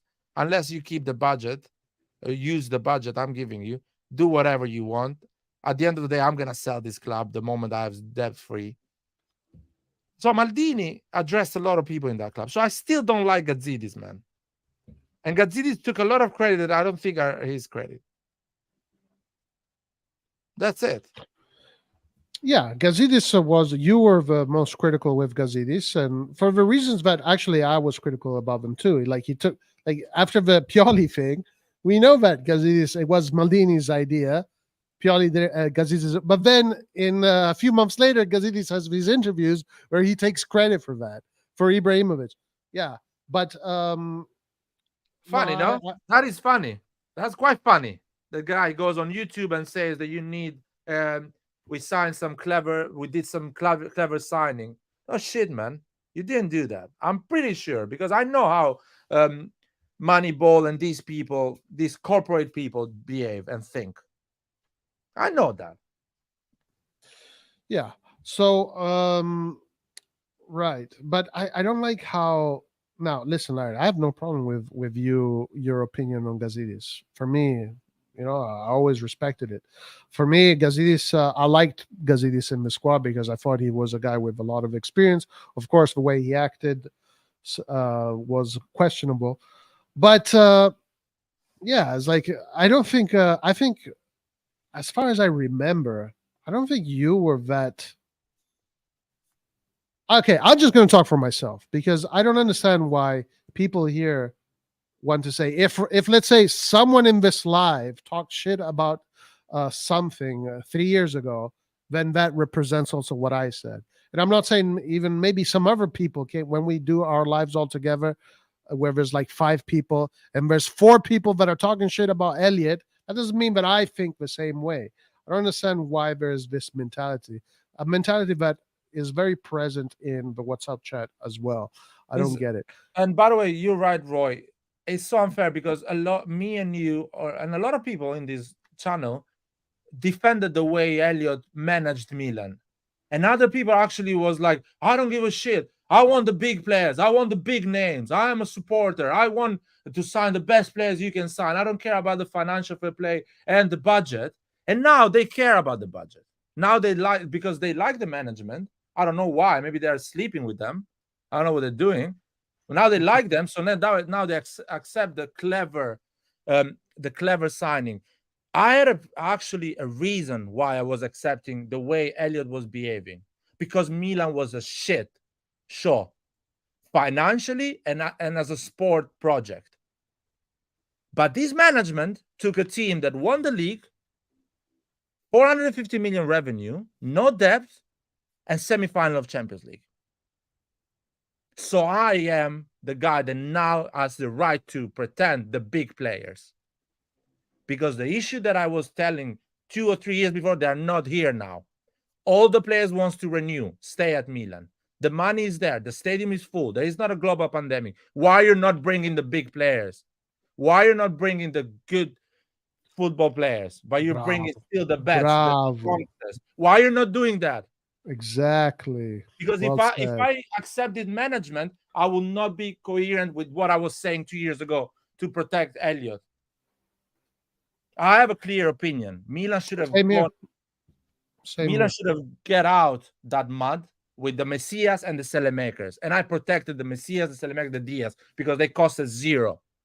Now, those guys brought us to this level. I don't want you to sign me the fucking same level of players, because Chukwueze is not better than Diaz. Pulisic is not better than Diaz or than whatever players we signed these years. than Hakan Çalhanoğlu or whatever. So I want the big guys now, and you didn't bring that. Same here. Same here. That was the reason why I was upset. Now I'm There's doing no my fun. job. I'm being a supporter, and I'm gonna shit on you until you bring me the big guys, because everything is going right. The stadium is full. You're playing Champions League football, and you have the money.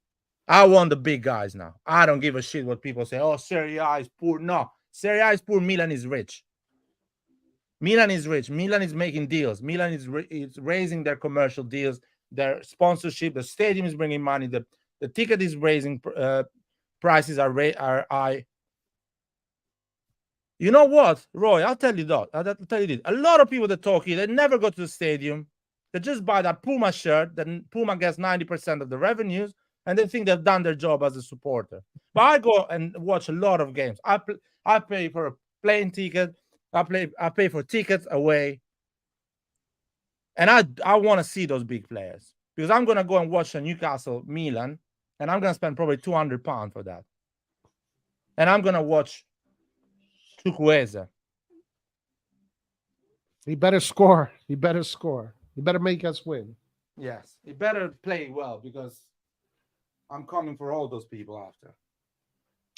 Yeah, no, I feel the same way. Like shit. Like, man, we're supposed to make Man City scared, and we had the opportunity right now. I don't know why we didn't do it. If Roma win the league, I will send Roy a jersey with the number 1 on the back. Yes, Hisham, please do. Jonathan David is our main target for January or summer. Isn't that a big name for you guys? Jonathan David should have. Well, I mean, Jonathan David, we need a center forward, right?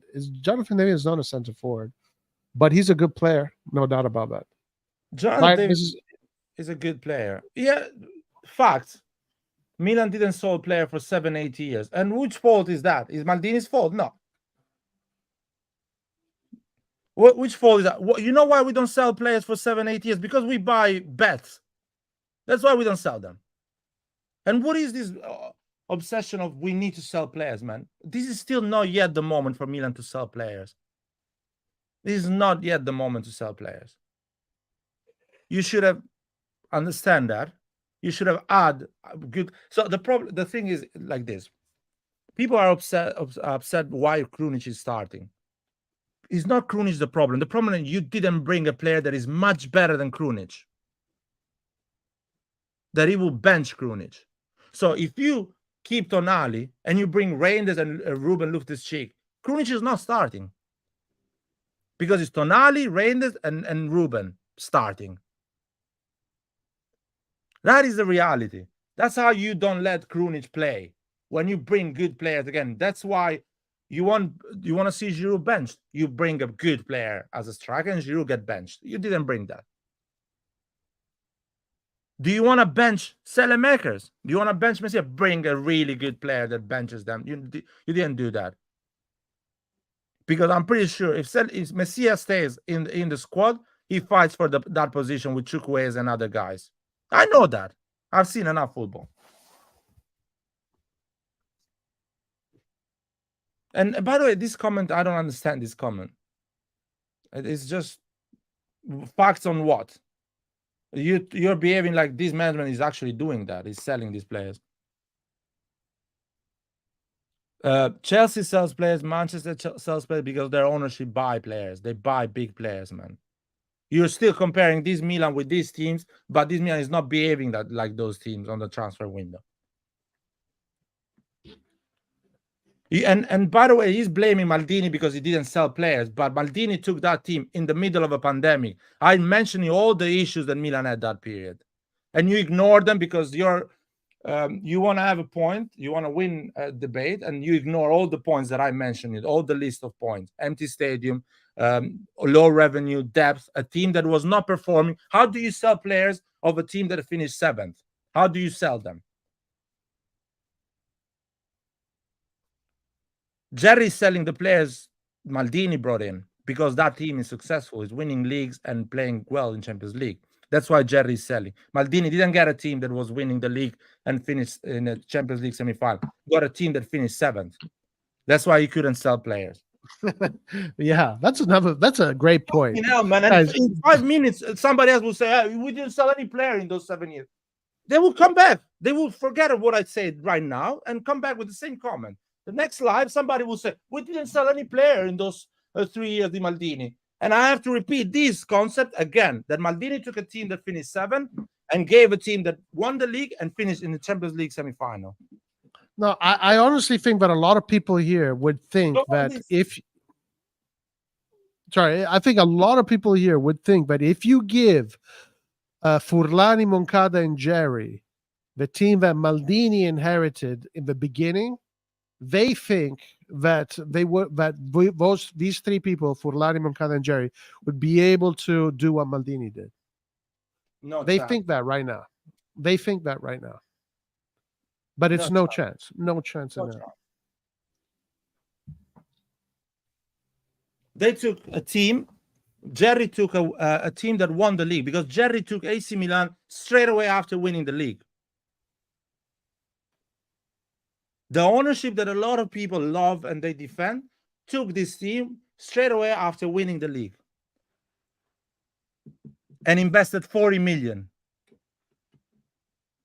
And the year after sold the biggest, more representative player that we have, sold that to do a Mercato. And it's a Mercato that will bring us, again, top 4, normal performances in Serie A. Nothing exceptional. That's it. Jesus. Red John actually saying, still crying. Man, Red John has been crying since the first day we met him. And yeah, right now... Red John was crying against an ownership that had depth. They had to pay a massive debt. They had to fucking raise the revenues, and they were dealing with a global pandemic.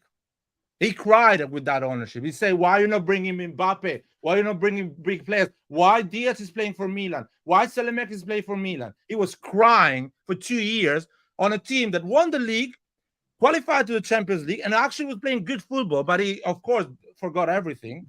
And now it doesn't allow me to cry to a management that actually has everything to succeed and is not doing it. But John, just grow up, man. You haven't. But that's the thing, that's the thing. Like a lot of people take everything for granted. Like bringing back Milan to Europe and doing that whole thing that Maldini did, shit, that's a monumental task. But people just take it for granted. They don't look at the work. They don't look at the day-to-day. They don't look at that effort. They just go, "Oh, he bought CDK. Oh, fuck him. Fuck Maldini. He needs to go." It's like you can go, you can climb Mount Everest, but if you fart on your way up there, oh, fuck you. You have to go, you know? It's like people don't have the ability to separate their emotions from the facts, from the reality of things.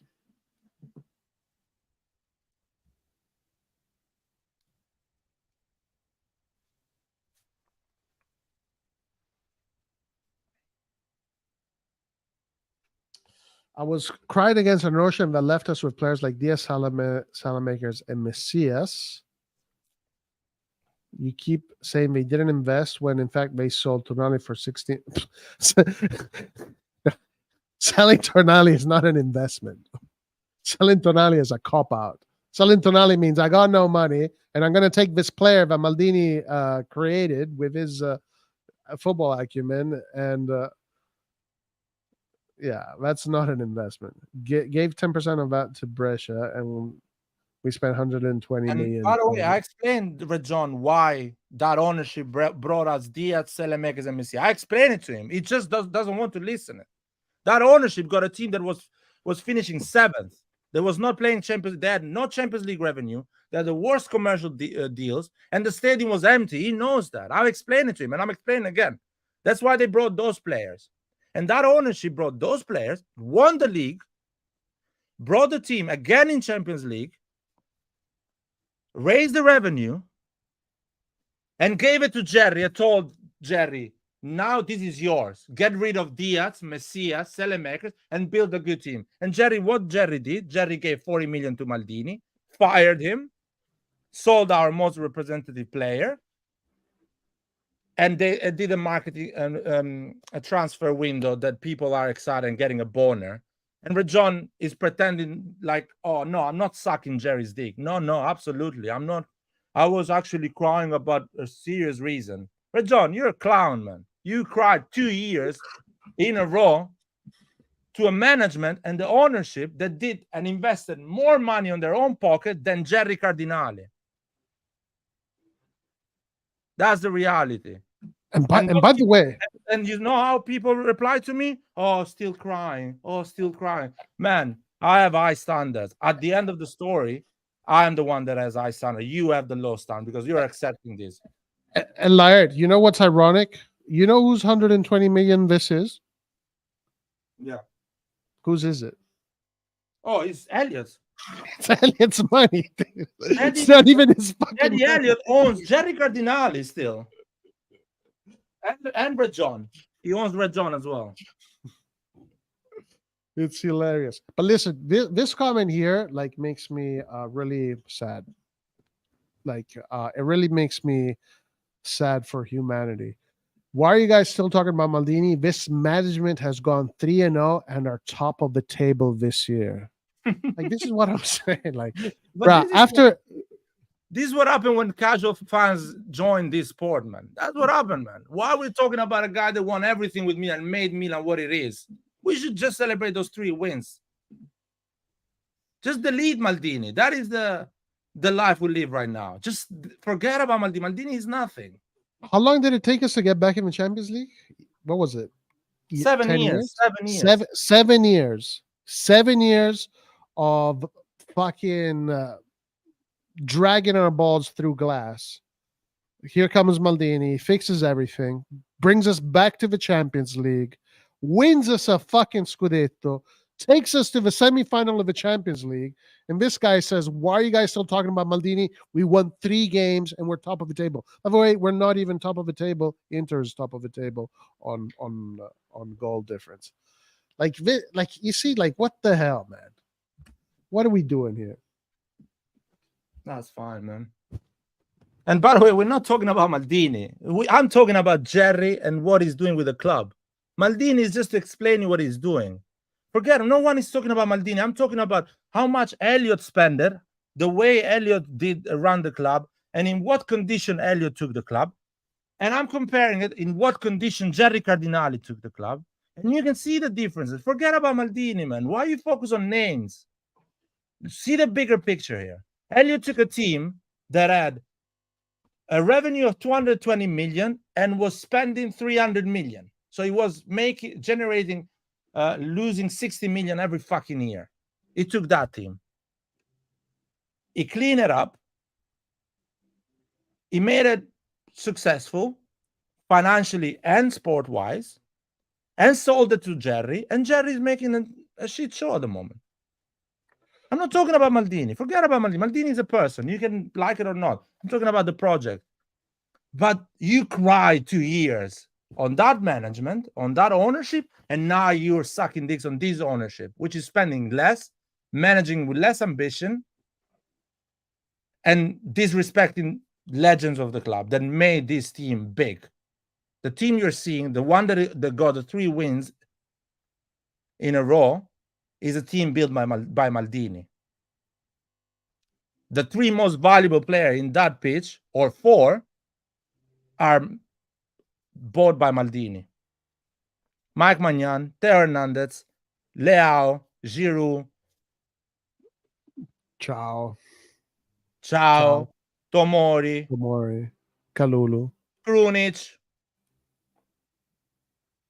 These are the guys that are playing. It's not this ownership that is making those wins. Remember, and listen, Pioli in the bench. It's not this ownership. Remember. And also, like, these guys are making a huge noob as an amateur mistake.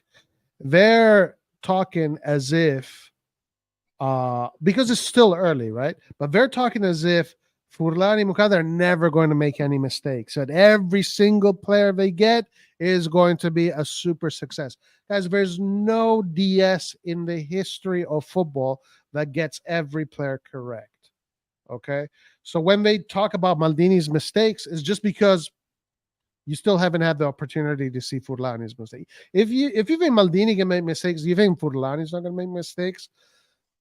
And this is such an amateur approach that people talk when they talk about this kind of stuff. Guys, Furlan is going to make mistakes too. Moncada are going to make mistakes too. Every year is not perfect.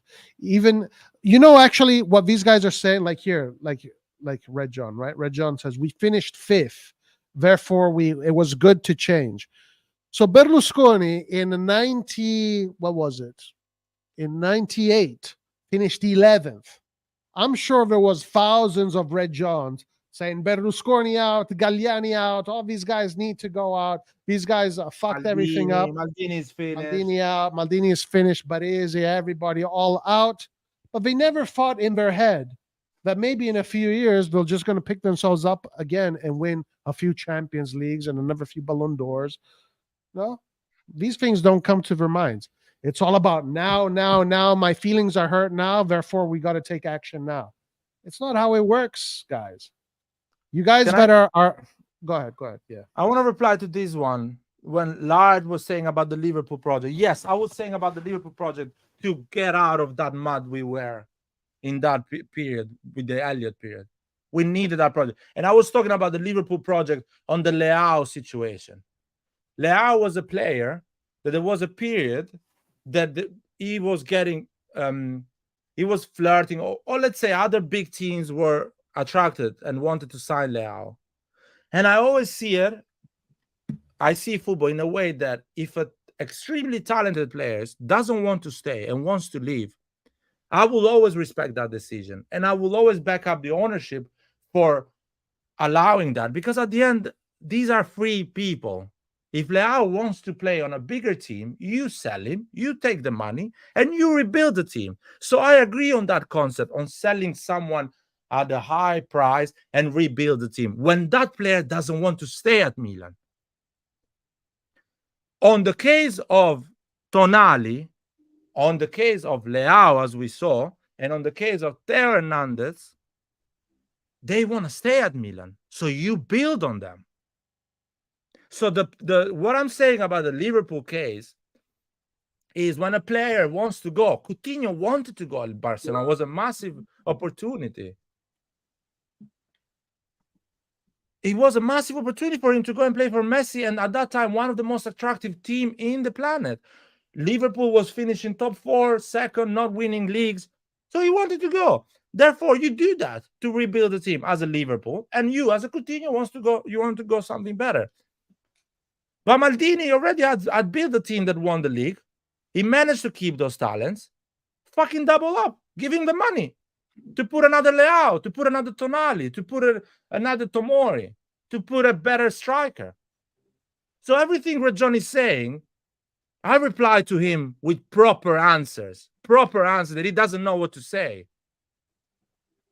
If I wish people would reply to me with proper answers instead of going to the same old shit, players leaving for free, blah, blah, blah.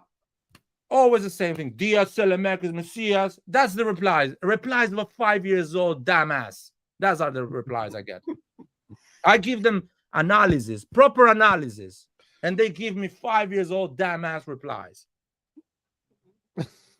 Yeah. I should get paid for the answers I'm giving. I should get paid. There's two things I want to address here. First of all, this comment here, and then I want to say something else. So honestly, at this point, it sounds like you guys hated on the Mercato before it began. Now they have proven you dead wrong, and now you're doubling down. It's perfectly fine to admit you were wrong. So first of all, the difference here is that you, Kosterling Jr., are way too, first of all, it's only 3 days. There are 9 months left, right? The fact that, for example, you don't appreciate anything that Maldini has done, and you're saying we should just forget about Maldini because we won 3 games, tells me that the moment that this team loses a game, you're going to go crazy and you're going to talk shit about all of these players, because that's what I'm reading from you. The other thing I want to say is this. People are talking crap about us because we have problems with the management. We're criticizing the management. But all these guys talking shit to us right now, we're fucking talking shit about all our players these past 5 years, talking shit about Salamakers, Diaz, Leao, Paul always talking shit about Tonali. All these guys are talking shit, but nobody was telling you, hey, you're supporting Milan, man. You got to support Milan, blah, blah, blah. So why can you guys talk shit about Salamakers, Messias, and all of these guys, even when they win? Even after they win for us, something that Milan didn't do in 11 years, you guys still talk shit about them, but me and Lard can't talk our opinions about this management that we don't like. So what are these double standards? I don't understand. Seriously, when people were shitting on these players, I was not telling them, why you cannot be happy? We won the league. Why you cannot be happy? We're playing a Champions League semi-final. I was not replying like this because I'm not 5 years old. I was giving them a proper reply. I was giving them a tactical reply, whatever. These people are answering me like they're fucking hippie. Be positive, dude. We've won 3 games. What the fuck of answer is that, man? I grew up watching this team as a Maldini being a legend. And this team was buying the best players in the world when they were financially stable. And I wanted to do that again. They didn't do it, man. Do you understand how bad is this? Our finances are incredibly well. We are one of the best teams in Serie A in terms of finance. We're doing a lot of money. Our fan base, we are fanatic. We spend a lot of money on our team. We buy shirts. We go to the stadium. We don't complain about the ticket price at San Siro. We just pay as much as needs to be paid.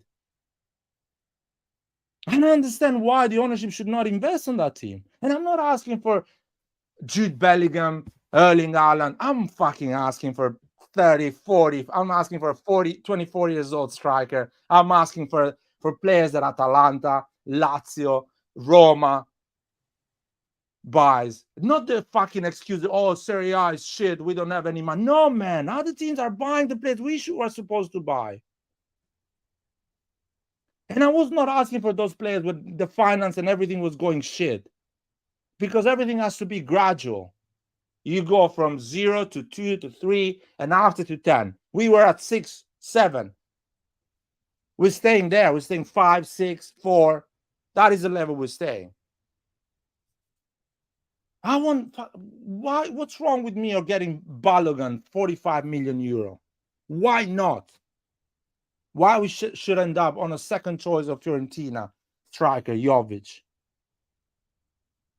I don't understand, man. I don't understand. I never told you in the last 3 years, be positive instead of complaining about Selemak. I never told you that. I told you, actually, this guy won a league title. You need to respect that person.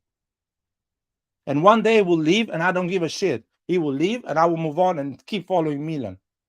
Now, by the way, another thing, Roy, these people confuse something. I'm not shitting on the players. The moment things will go bad and Milan will not win some games, I'm not going to go, oh, Pulisic is a shit player. They will shit on the players. I'm not going to do that. I'm still going to defend them because it's not their fault at the end. It's not their fault. Red John is going to shit on the players, Lad. That's the irony of all of this. Red John is the one that is going to shit on these players in the end. Not going to shit on those players. I'm just going to tell this guy had a bad performance or is not good enough, whatever is going to be that situation. I don't understand, man. I'm so surprised because everything I heard in the first 2 years of this channel is we are Milan. We should aim for bigger players.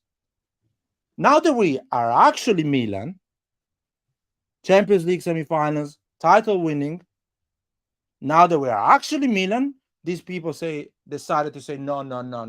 We don't need better players. We just need these youngsters that can be good, talented players. You know, buy smart and clever and blah, blah, blah. Oh, fuck off, guys. You guys are a joke. Honestly, man. There is enough AC Milan channels. You can go and watch those. I don't do this for money anyway. I do this for fun. Yeah, listen, we are here. We're criticizing what we don't like. Just like how you guys criticized Milan for these past, like, how many times do we hear people saying this guy is shit, that guy can't play, this guy fucking sucks, blah, blah, blah. You know, I was like, okay, well, we can't do the same thing. You know, we can't. We're all Milanistas in the end. We're all Milanistas in the end. I have an issue with this management. I don't like the structure. I don't like the financial structure. It is what it is.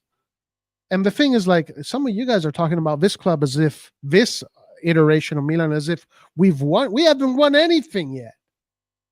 We won what, 3 games? The first 3 games of the Serie A. That means now that we're the best team in the world. You know, what? Gotta wait, guys. You gotta wait.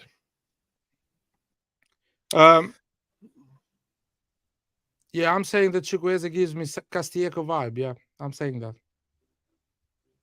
You hear the difference of language? I didn't use the word shit. I didn't say he's an awful player. I say he gives me Castillejo vibe. And ironically enough, Red John, he says you haven't seen him more than 30 minutes. But never have you, Red John. And no one has seen him for more. But Red John says he's the best right winger in Italy.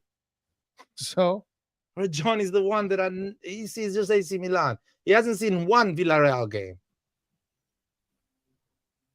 I've seen as much as you, Red John. My words against yours. And when CDK signs for Milan, everyone, apart from Hans, everyone has seen as much as everyone else about CDK. Those couple of Champions League games, whatever. Nathan has watched some Belgian games. That's it. And we gave an opinion. End of the story. Some people say he's going to be the new Kaká because he looks like Kaká. Some people say he's going to be the new De Bruyne because he's Belgian. Other people like Nathan say he's bitch made. Guess who got it right at the end of the season? And Nathan watched what? 2 games? Guess who was playing starter against Tottenham on that position? Diaz. Guess who was playing on the right wing against Napoli in a quarterfinal Champions League? Diaz. Guess who did those assists, those things? Diaz. I don't give a shit about Diaz. I don't care anymore. But that guy cost 2 million and he got a pile of shit from our fan base for no reason. But I need, now there is an army defending Chukwueze. Yeah, and I don't understand Andon. He says, actually, we have. Then he says, I have watched him against Real. I have watched him in semifinals Europa League. So we or I? You did this earlier too. You always speak for other people and you say that because one person says something, that means everybody else says this thing. Why are you speaking for Red John? Was Red John with you in that room with you when you watched the game against Real Madrid? That makes no sense to me, man. Yeah. Red John, were you with Andon when he watched Chukwueze against Real? I've watched him in semifinals of Europa League. I mean, I watched that game too. I don't remember him. I don't remember him standing out. What bet do you want to make? It was not a Champions League game. It was like a La Liga game, I guess. Against Real Madrid. But the thing about this that I'm careful with, right? Because yeah, he had that one game against Real Madrid where he was fantastic, right? He scored an amazing goal. It was top level. And the semifinals of Europa League, I don't know. I don't know.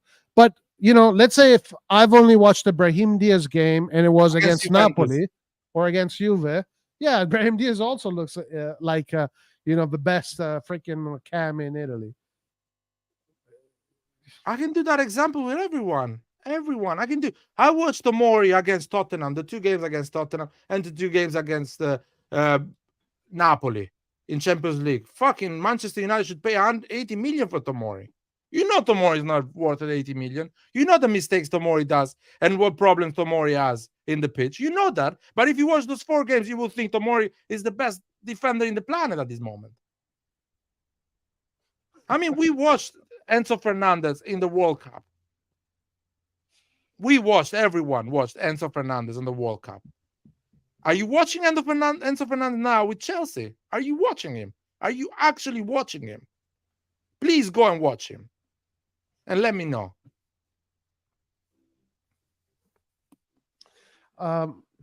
What bet, Harris? What bet do you want to make? I think I missed it. Just repeat the bet, please. That Chukwueze will be bad, and they will bet Chukwueze is good, and who wins at the end of the season? I'm winning nothing, Harris. I'm winning nothing. I'm gonna be still third and fourth if Chukwueze is shit. I'm winning. You guys don't understand that. I don't give a shit about Chukwueze. I hope Chukwueze becomes the next Messi, man. But if he gives me Casiego vibe, and he's Casiego vibe, I want nothing, guys. You guys got your rush of adrenaline this summer. You got those 11 signings. You got that Bonner, and everything is happy, and the 3 wins in a row. You got everything you guys wanted for the last 3 years. Our manager to buy players. You got that. But at the end of the season, I'm not going to get what I want, which is Milan to be extremely competitive and win the league. I'm going to get a lot of excuses because at the end of last summer, I didn't get Botman. I got CDK. Do you think Nathan being right about CDK got anything out of it? No. Yeah, that's true. No, that's a good point because that's definitely a good point. There's some and you're the God here giving judgments. Can't you see we all different opinions? Nobody here agreed with Roy saying Roma winning the title. Yeah, that's another thing. It's like, guys, there's a big misconception, at least for me, is like, if I get something wrong, for me, it's not like an ego trip. If I get it wrong, I learn from that, and then I try to get it right the next time. That's the way I try to be, because those are the things. That's the way I've trained to do my jobs. My jobs is all about becoming better at craft, music, football, etc., etc. Football, I mean coaching, etc. And music, I'm a musician, so it's all about craft. It's all about getting better, levels. And you can't get better if you never accept that you're doing something wrong. So that mentality does not exist in me, first of all, or at least I try to take it away from me. So this is not what a lot of people think it is, an ego thing and blah, blah, blah. Then the other thing I want to say here is this one, which, like you said correctly, everyone in Europe, experts, analysts that watch more football than all of us combined, they said that we did an excellent job and we got him for a cheap price. Well, they said the same thing about CDK, like you said, right? But then, they were wrong. Like last year, a lot of analysts never thought Napoli would have done well, although they got it wrong. So, let's see. That's what I'm saying. Let's see. And by the way, another thing, let's clarify. I got wrong the Origi one, completely wrong, and I learned from that. I learned a lesson. So every signing we're doing right now, even though it can look good on paper or he has all the boxes ticked, because Origi had all the boxes ticked: tall, pace, Premier League player, from Liverpool, high pressing, training with Klopp tactically. He had everything. Played with Belgium around the national team. He had all the boxes if you think on paper. It didn't work. And I learned from that maybe, wait a minute, maybe these players we're buying, they're not gonna work. They're bets. It's like flipping a coin at the end. The Ruben Loftus-Cheek, he has all the boxes to tick. From a Premier League team, 27 years old, young, powerful, strong, was a promising player at that time when he was younger.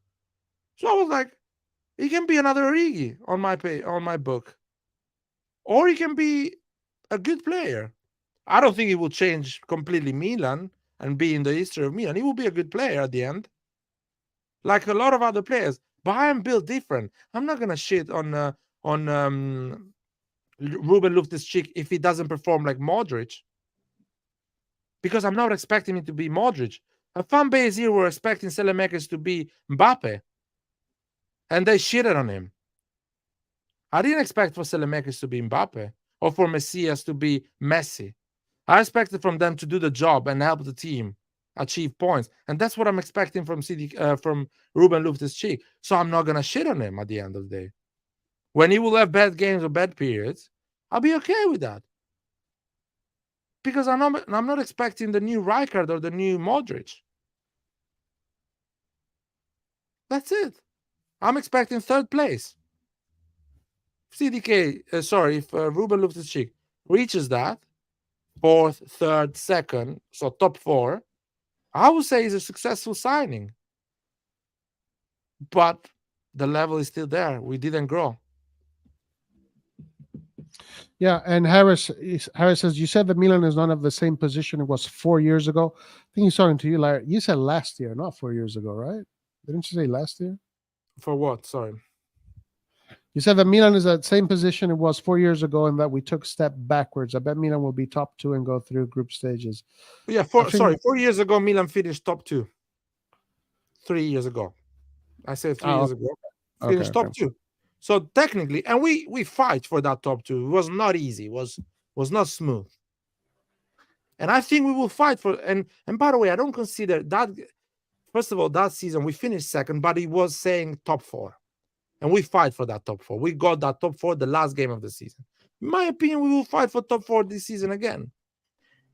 So basically, we are at the same place. After spending 130 million, we are there fighting for top 4, like we were 3 years ago when we finished 2nd. That is the reality. Jerry Cardinali took this team. People are avoiding that conversation. Jerry Cardinali took this team that was a Serie A winning team. He was in the crowd celebrating when he signed those papers and got Milan. He was doing an interview saying, I hate losing, I love winning, when Milan had a Serie A badge on the shirt.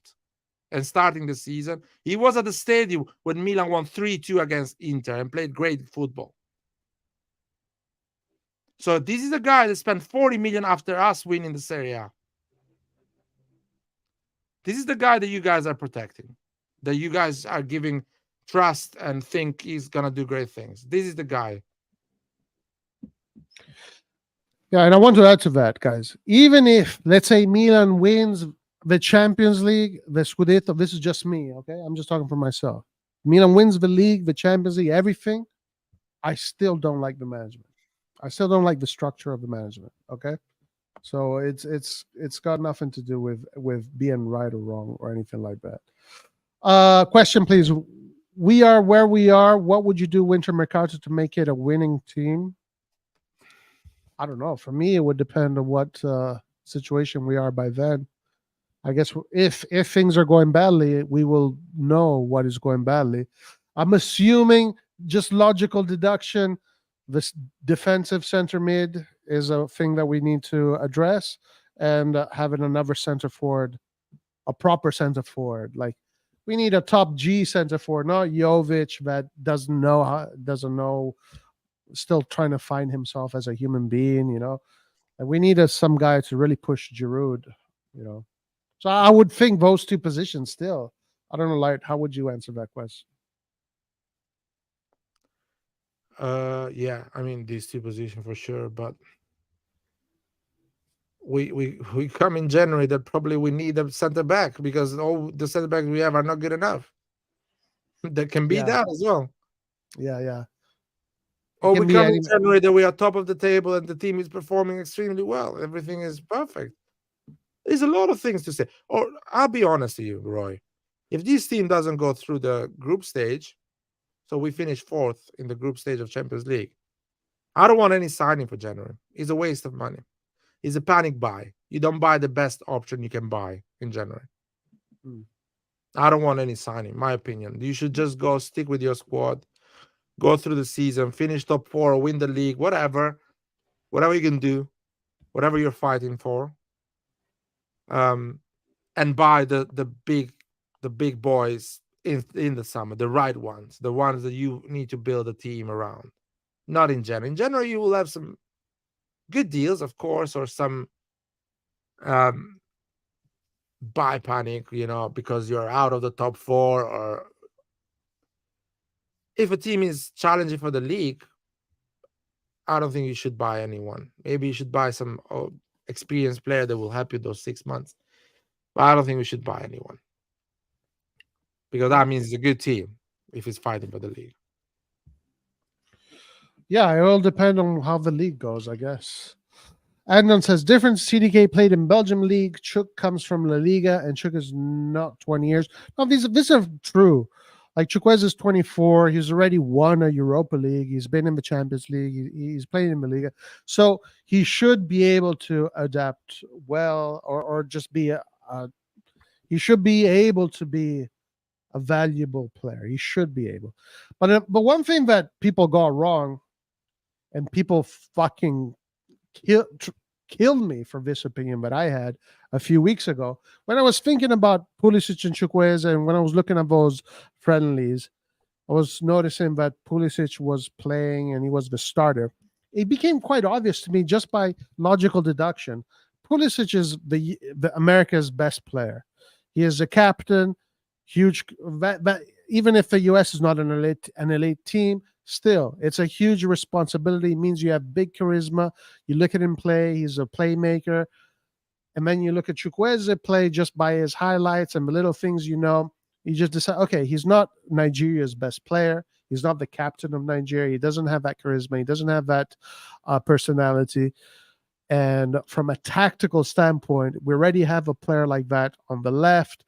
Maybe it is a coach would probably prefer to have a player more similar to Pulisic on the right. So I made the logical at that moment the conclusion that, yeah, Pulisic is going to start over Chukwueze. Man, everybody fucking went nuts because I had that opinion. And now it seems like I was right. So what happened to that? What happened to that? Red John was telling me, no, man, what the fuck are you talking about? You don't know what you're talking about. Chukwueze is the best right winger in Italy. Paul was saying I'm a donkey, but I don't know anything about football. I'm an elitist because I made that assumption. Like, where are you guys now? Where are you guys? Che storia, Laird. Che storia. He gives me Castiego vibe, man. I'm sorry, man. I'm sorry, people. I'm really sorry. The guy is 50 kilos, uses only his left foot, always goes on the inside, back passes, try to go on a 1v1 run. They foul him, they push him, they stop his game. That is Castiego, guys. Unless the dude wakes up in the morning and starts dribbling people like Messi, which I didn't see in 30 minutes that he plays, easily dribbling players. A dribbler, I remember Adel Tarab coming in 20 minutes, dribbling 3 players out of nowhere for Milan. And I said, okay, that guy is a dribbler. That guy will get the ball and will take 2 players. Inconsistent. He had his, issues, but super talented. Chukwueze, man, the guy is 50 kilos. He's short. He's tall as Diaz, or short as Calabria. He's not getting any foul from the referees. I don't know, man. The first game was, he played close to Pobega, which is a shit player. He needs a better player around him. Fine, I'm gonna wait for these better players to play around him and elevate his. I thought Chukwueze was hired to elevate everyone else. Now he needs good players to get elevated. In hindsight, we didn't need Chukwueze. We already had Romero. Also because Pioli is not using him, is not even using the right wing in that way. We should have gotten Taremi instead. Instead of Chukwueze, we should have got Taremi. It seems pretty obvious at this point. Pulisic, as long as Pulisic is fit, Pulisic is playing. We didn't spend 100 million last season when we won the league, and we didn't spend 100 million this window after the best UC run. We had it for a long time, going to change. We spent 90 million before winning the league, right? Something like that. Yeah, the summer we won the league, we spent 90 million. And I remember that summer, right? Because people were complaining. People like John was complaining. We didn't spend that money because we bought players that we already have. You understand the logic they had at that time? Tomori is not a signing because we already had the year before. It's not an improvement on the squad. So I don't care if Elliott spent 30 million on Tomori. It's not enough. My own is Milan. They need to spend more. That was the logic that summer. Do you believe that? Wait a minute. Hold on. Yeah. No. I agree. Bro, hold on. Last season wasn't. Dude, No. last season, Last no, season no, was people, Redbird. Redbird was the yeah, owner. Roy, last season was Redbird because I remember Maldini spent the fucking entire day until midnight to sign his renewal with Jerry Cardinale. Yeah, the And now, takeover happened this summer, right? exactly. And now I know why that it took so long. Now I know the talks, Yeah. the fights. Maldini saw what's coming. I know now what's going on. I didn't realize at that time. It was weird that Maldini comes out at midnight with Massara signing that contract so late and looking tired, because I think Maldini had a big fight with him saying, I cannot do a Mercato with 50 million. I don't want to sell any valuable player. You better spend some money. They fight. Maldini said, you know what? I accept the challenge. Let's see what I can do with 50 million. He failed because that's what happened when you have 50 million, but you fail. Yeah. And Maldini got fired. He felt he didn't have the backing. Yeah, he asked for courage. Yeah. Heaven forbid you ask for. Imagine this guy got fired because he asked for courage. He said, "Be courageous. Let's go. Let's take the bull by its horns." But no, this the thing is that the financial the problem is this: that the financial structure of Redbird does not allow them to be courageous because they're not spending their own money. They're spending Elliot's money that they have to pay back. This is the best Milan team in a long time. Most Milanists are excited. The growth in this team is evident. They need to win first, my man, before saying something like that. I don't think we are really in the position to complain. Let's wait when they will be 5th, 6th in the league. For now, it's very positive or not. What do I miss? Wait, 5th, 6th after 130 million. Man, they need to be. I would consider a fail if we finish 3rd or 4th, man. Or at least I wouldn't consider an improvement. This is not the best squad we had. If we finish 3rd or 4th, I don't consider an improvement. I'm sorry. After spending 130 million, you finish 3rd and 4th? That's not an improvement. Read this. This guy is crazy. I cannot believe it. After the extraordinary summer Mercato that transformed Milan, I've been following Milan since 1989, and this is the best management ever. The best thing that ever happened to Milan. Bro, the world is going crazy. The world is going crazy. This is the best management ever and the best thing that ever happened to Milan. What? I don't know, man. You know when? Bro, this guy says. Bro, this guy says 89. In 89, what, 2 years prior to 89, Berlusconi bought Milan in 87. In 88, 89, he already won a Champions League. Then he won 2 Scudettos. He won 2 other Champions League. He brought Milan to the Champions League another 3 times. Then in 95, won the Scudetto in 93. In 95, 93, 94, 96. Then 97, 98 was disaster. Everybody hated him. Then he won the Scudetto again in 99. And then he built a fucking team that was amazing and won another 2 Champions League. What are you talking about, my man? Bro, you guys need to chill. Yo, we beat Torino, we beat Roma, and we beat fucking Bologna. Okay? That's it. That's all that happened. Chill out. Unfortunately, they're not going to give a trophy for that. We don't get any trophies for that. Unfortunately, no, man. We beat Roma every fucking year, man. I wish we could have got a trophy every time we beat Roma. Anyway, you know what? In the 90s, Milan was buying. In the summer, Milan was buying Ballon d'Ors. Literally, the player that won the Ballon d'Or, Milan was going and buying. Gulli was a Ballon d'Or. They bought him. Yeah. They bought him. I think. I'm not sure if Van Basten was a Ballon d'Or, but Van Basten was becoming a Ballon d'Or. He became a Ballon d'Or at Milan, yeah. But he already won in the 88. He won the Euros. The Euros, yeah. They bought Papin. They bought Georges Weah, Ballon d'Or. They bought Baggio, Ballon d'Or.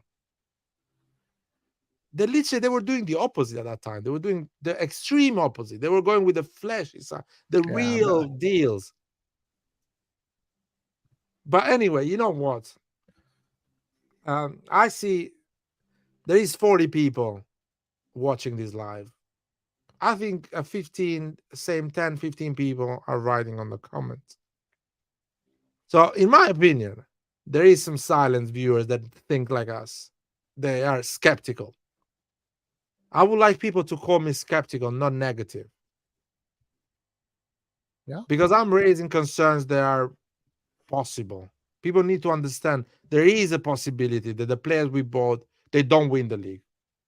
So you should not call me negative. You should call me skeptical. And if we don't win the league, we have spent 130 million to be in the same position that we were 3 years ago when we finished second, 12 points from Inter. That is the reality. Now, because you think Selemakers is worse than Chukwueze, and that in your thinking makes this team better, I don't give a shit, man. That is your thinking. The points, the results, the trophies tells me a different thing. The goal conceded, the goal we do tells me a different thing. So that's it. Yeah. Zen asks, lads, I really struggle to understand why you're not happy even one bit. 9 out of 9 so far for you, Zen. You said to say anything positive. You said to say anything positive about this team, they need to win something, but you don't want to. But you don't wait to. Okay, first of all, I think it's pretty clear. Do you hear us talk about how the team is playing? Do you hear us talk about? Okay, we're talking about Chukwueze, right? But Chukwueze is not playing; he's on the bench. But we're talking about the management and how they operated. Let's separate these things. The management is the issue. What they did in the Mercato is a problem, in my opinion. Also, seems also for Laird. What they how they handled the situation, the structure of the financial structure of a club is weird. This is all about Redbird. It's about making Redbird money. This is the criticism. Okay, now when it goes to the sports, I say I don't trust Moncada, Furlani, and these guys. I think that when things are going to get hard, they're going to crumble. That's my opinion. Let's see. Maybe I'll be wrong. But Boy, even if we win, Laird, I will still criticize this management. people need to understand something here. Inter won the league with Conte, and the owner sold Hakimi and Lukaku for around 200 million and reinvested 40 million that summer. And that Inter finished second, 2 points from Milan. There was a good amount of Interisti. They criticized the ownership. Even though Inter won 5 games in a row, that Serie A at the beginning. You remember, Roy? Yeah. A lot of Interisti were saying, these ownership, even if they win the Serie A, I don't give a shit because they are dismantling a team that dominated Serie A. Got 12 points ahead of Milan. And this ownership is dismantling that team. So there is a lot of Interisti, even though Inter finished in a final of a Champions League, they still hate their owner because sells players and gets free agents and pays the debt that he has, not that Inter has, not that the fan base of Inter has. They hate the owner, and they are right. And my brother is right to hate the owner. He is right. Even though Inter can win the league this season, who fucking cares? He's dismantling that team. He's selling the players and paying the debt. He's right on that. Even though Marotta is doing an insane job, maybe Inzaghi will do an insane job, maybe Barella in the pitch and Di Marco and all these guys will step up, overperform, and do great things in the pitch. The owner is a joke. It is embarrassing. And I've been saying that in the live for Inter in the last 3 years. And you want me to shut up now because it's a Milan situation? No, man, I will tell you the same. I will analyze the situation the same way. This ownership is an embarrassment. They got a team that won the league, didn't invest nothing, fired Maldini, and sold our most valuable and more representative player. That's what happened. This is a fact. I criticized Inter. I criticized Juventus, the way he's managed. I criticized Lotito, the way he manages Lazio. And I'm going to criticize his ownership. I don't give a shit who is Jerry and whatever is Milan or not, or who thinks I should not criticize. I'm going to criticize them because that's not the way to run Milan.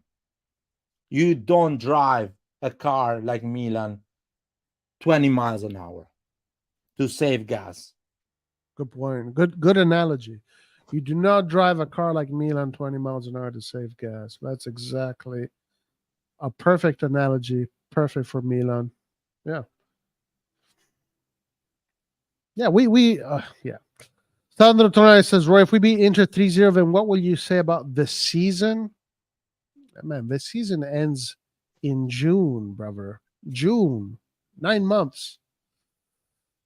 If Milan beats Inter, I think it's a good thing, right? I think it's a good thing if Milan beats Inter. I hope we win against Inter. It'll definitely be a good because eventually it becomes about pressure. Who can handle the pressure of chasing and blah blah blah and all of this? Milan can stay on top and put the pressure on the other teams that are chasing. That's excellent. That's excellent. Now Inter, I think, is a strong team. So we'll see. Right now, if you ask me, based on both teams are in form. It's really hard to predict who is going to win this game. Both teams are in form. Let's I don't see. know.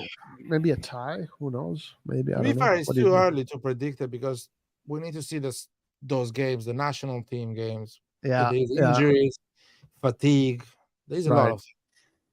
Yeah, because it's in 2 weeks and they have a national team. We got to see how the players come back and who's going to be available and who's not. Anon says there's a possibility the players win a tripleta. Yeah, if they do, fine. I'm still going to say that this ownership sucks. Is it wait a domestic treble? No, I'm not sure. Mustafa says I'm with you guys. Milan used to be the Real Madrid and Man City of the past. Yeah. Romero has been better than Chuk, and he was ready. He needs to get more minutes. And what happened to Chuk is playing over him. Yeah, Chukwueze is not. I mean, Romero is not going to get much playing. Romero is an exciting player.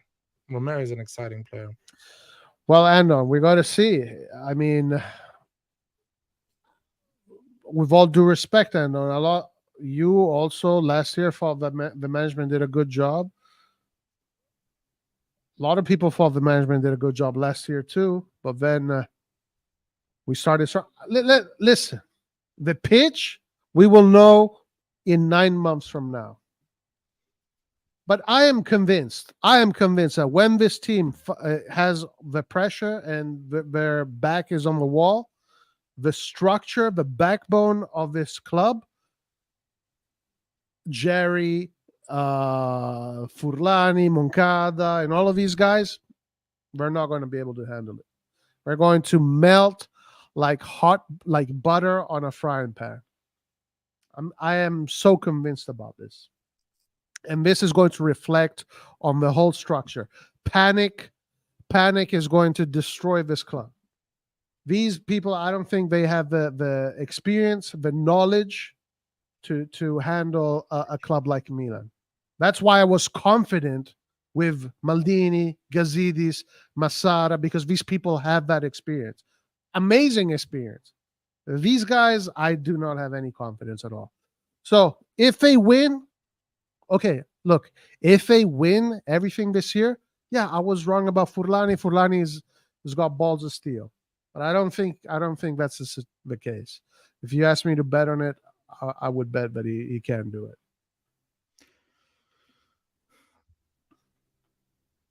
I think Napoli. I will reply to Lab Gorilla. Napoli is the Inter as well. Inter has a team that does well in cups.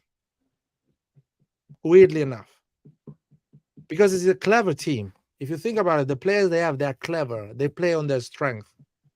So if they play against a good team, they will sit back, go on a counter, and use set pieces and things like that.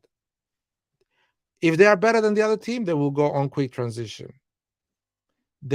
Majority of their players, they know each other, and it's a system that is the 5 at the back, technically 5. I know people say 3, but it's a 5 at the back. Is a mediocre type of football. So will never exceed, but will never reach lower levels because covers you easily on most of the pitch. So Inter has good chances on cups. You remember when we played 3 at the back or 5 at the back against Tottenham? Yeah. We were extremely solid. Yeah, we didn't concede any goals in that. Yeah. We made Tottenham look like Empoli or whatever, like a really mediocre team. Or when we seated back against Napoli, we were really good defensively. The moment we open up, we conceded a lot. So Inter does that with other teams, what we did to Tottenham and Napoli. That's why Inter will do well in Champions League and Napoli. I think us as well, hopefully we do well in Champions League.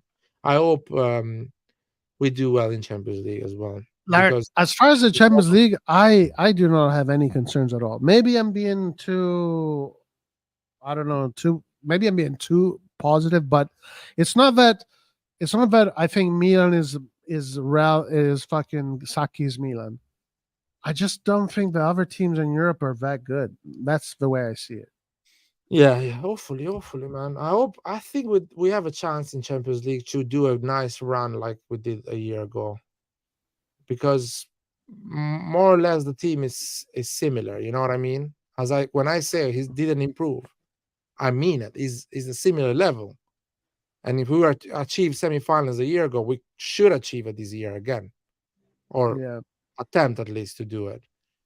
So, but I'll give it this. If we don't go through the group, I'm not gonna blame the transfer window, things like that. It's just a tough group as well. So it has to be said that. Yeah. And also I always feel like when it comes to Europe, Milan has this this feeling with Europe, especially at the San Siro. Yeah. Where if we can get results done at the San Siro, and if we can manage the away games in a decent way, we can go far. Like the Europe, when we play in Europe, I feel it's like we're 12 players. It's 12 players. It's the stadium. It's the fans. It's that magic, that European magic feeling. It's that one game in and out. It's not a marathon. It's a sprint. It's the emotions, the motivations. I am more concerned with us playing at 3 p.m. against Salernitana on a given Saturday than playing against PSG Wednesday night. That is literally how I feel.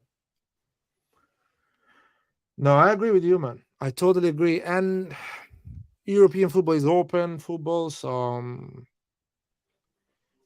we have a young squad, so the intensity will be there. Excitement. Yeah. Honestly, football in Europe is sometimes doesn't even depend on you. Depends a lot of times. Even the referee can make a mistake, and that can decide. Of course, An entire game. An entire game means 3 points. 3 points in a group of 4 teams is a lot. It's 1 quarter basically. It's gone. If you lose 3 points for a referee mistake in Serie A, you can recover from that mistake if you have a good team, as we say with. But let's see, man. I hope we do well in Europe. I hope we get some good results and we can watch a quarterfinal or a semi-final again. Yeah. Desna says we were unbeaten last year until December, and some people in chat were happy. Please stop writing BS. All right, what is the financial structure of a club? I've heard you say, oh, guys, the financial structure of a club. So first of all, Jerry, Redbird, and Elliot, These are all friends that all work in the same industry, the hedge fund industry. So it's all, it's all a network of people scratching each other's back. That's already, I don't like that.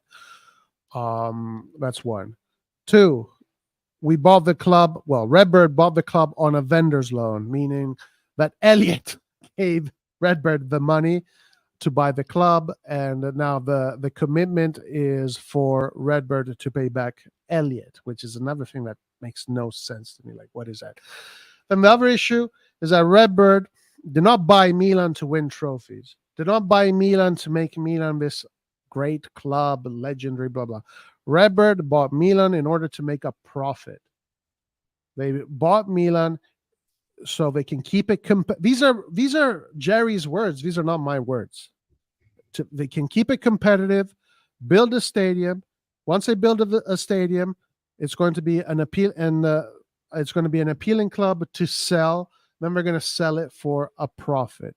So they don't care about Ballon d'Ors, about Champions League, about Scudettis. They want to buy players that are outside of Serie A to exploit the tax decrees, the decreto crescita, in order to save money. They're not going to do any crazy investments on players. It's always going to be money ball schemes. It's going to be bets, all of that in order to keep costs low, for the sole purpose of eventually selling the club for a profit. Once they sell the club for a profit, they don't give a shit whether the club is in 8th, 10th, or 1st or 2nd place. That does not matter. What matters to them is that this infrastructure of Milan has a certain value, that it is appealing for sellers, and that they can make a profit. And then they're going to go on and do the same thing with another club. So for me, this is not inspiring. Like this, what is this? Like this is not about Milan. This is about Redbird. So that's another reason why I don't like this. As far as the financial structure in order to achieve all of these things, say that Milan will never be able to do big investments on players. It's always going to be these 20 million, 15 million, blah, blah, blah, on players that might become great or might not become great. They're never going to build a team of champions, of already established champions. We're not going to buy them. And we're not going to buy players like Ibrahimovic, right? It's always going to be, I'm only going to buy a player so I can sell him. And also the player trading thing. I don't like that. That player trading is part of the philosophy of this new infrastructure, meaning that in order to do the market, because the money they make, they have to pay back their loans. So how do they do the market? By selling the players, by selling your most valuable assets. And then through those sales, you bring in another crop of players that hopefully eventually can become the next big asset to sell. This player trading scheme, I don't like that. I don't like any of this. Whether it works or not, I don't care. I just don't like it. For me, this is not how a football club should be treated. This is corporate America. This is how you treat a business in the corporate world. I want a sporting project. I want a crazy owner that, like Berlusconi was, like the Saudis, or sorry, the Qatar guy at Man City, or like, that's to me something more appealing. This corporate American thing that they want to do, hedge funds, I'm tired of it. I just don't like it. Yeah. And by the way, that means they can still sell players. It's not a crime selling players if they want to leave, of course. When a player wants to leave, you sell them. You make the most out of it. So if Leao says, I want to leave, I'm not against Jerry selling Leao. Leao wants to leave, you sell him. That's life, you know. Shevchenko wanted to leave.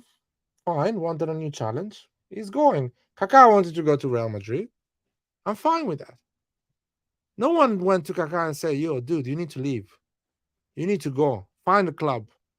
I need your money because I need to do a transfer market. No one went to Shevchenko and told Sheva, I cannot pay you anymore the money you're asking. You need to leave. Find a club. So no one went to Zidane and told Zidane, you need to go, man. Real Madrid came with a big money and Agnelli sold. I'm happy if you sell when a player wants to leave. But Tonali, are you fucking serious? I mean, Roy, the news of Newcastle looking for Barella, making an offer, 50 million or 60 million, whatever was it. Inter saying no. I am laughing. Aha, they're gonna come with a bigger offer. And that motherfucker of Jerry Cardinali calls them and tell them, listen, do you really want a midfielder? We're selling ours. Do you understand, man? How humiliating is that? Yeah. This is embarrassing. This is embarrassing. I'm waiting for Newcastle to make another raise and buy the most valuable player that Inter has because they're in disarray, and that motherfucker sells Tonali 5 minutes later. And people come and say the management is doing an amazing job. Are you fucking serious right now? Honestly, man. Yeah. Lab Gorilla says, top tour bus in our seal group, please. No Europa League. I'd rather go for the second star. I think, yeah, you agree on that as well, right? I mean, yeah, of course. If we have a chance, if I'm seeing in December this team challenging for the league, fuck Europa League, fuck everything. Just focus on that one game a week and get the point. Ugly way with 6 defenders. I don't give a shit. Just get the 3 points. Of course, I'll be honest though. If we finish in Europa League, this team is a team that can win an Europa League. It should. Yeah, I mean, should challenge for an Europa League. He's a decent team to try and win. Every top 4 team in Italy should win or try to win an Europa League if they end up there. But of course, I will prioritize the league if we are challenging to win it. No. Yeah. Vasil wants to come in. Let me put in the link.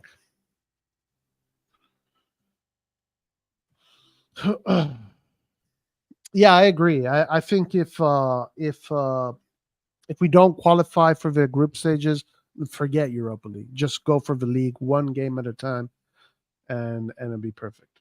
It'll be perfect. Yeah, that would be.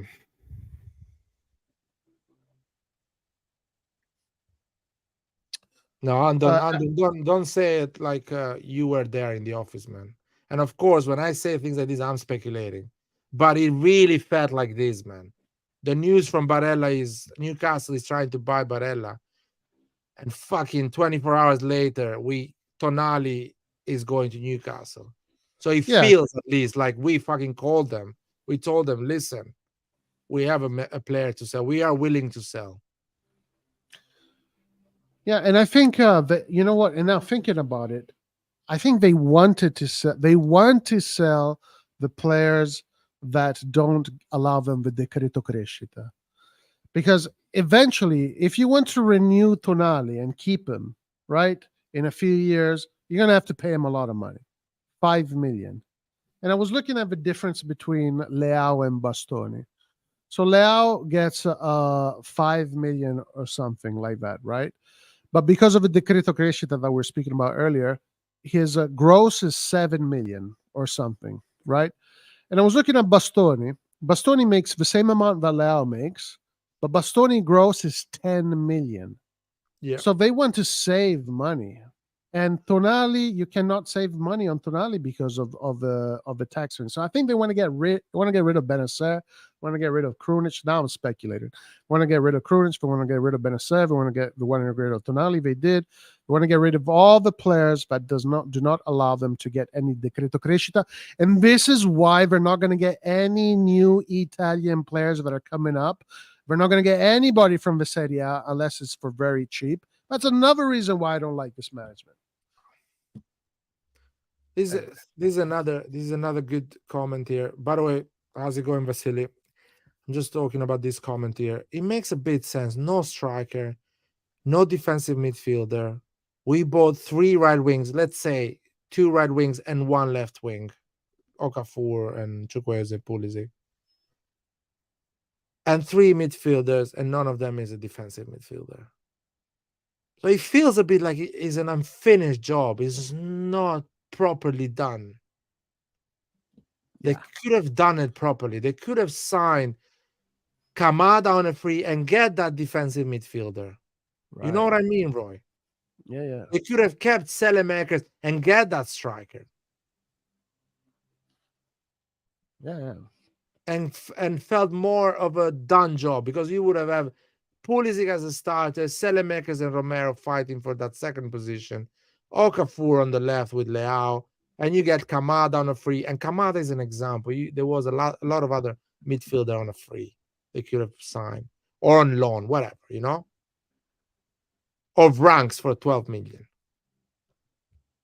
And instead of the 28 million on Chukwueze, get a fucking striker for 28 million.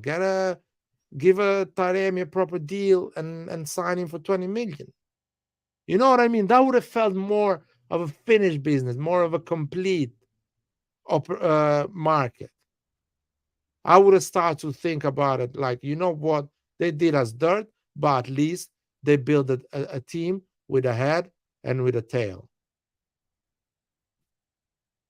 They didn't do that. Yeah, it feels strange. Yeah. What's Like, how do you not get a how do you not get a DM? How do you not get a center forward? It's weird.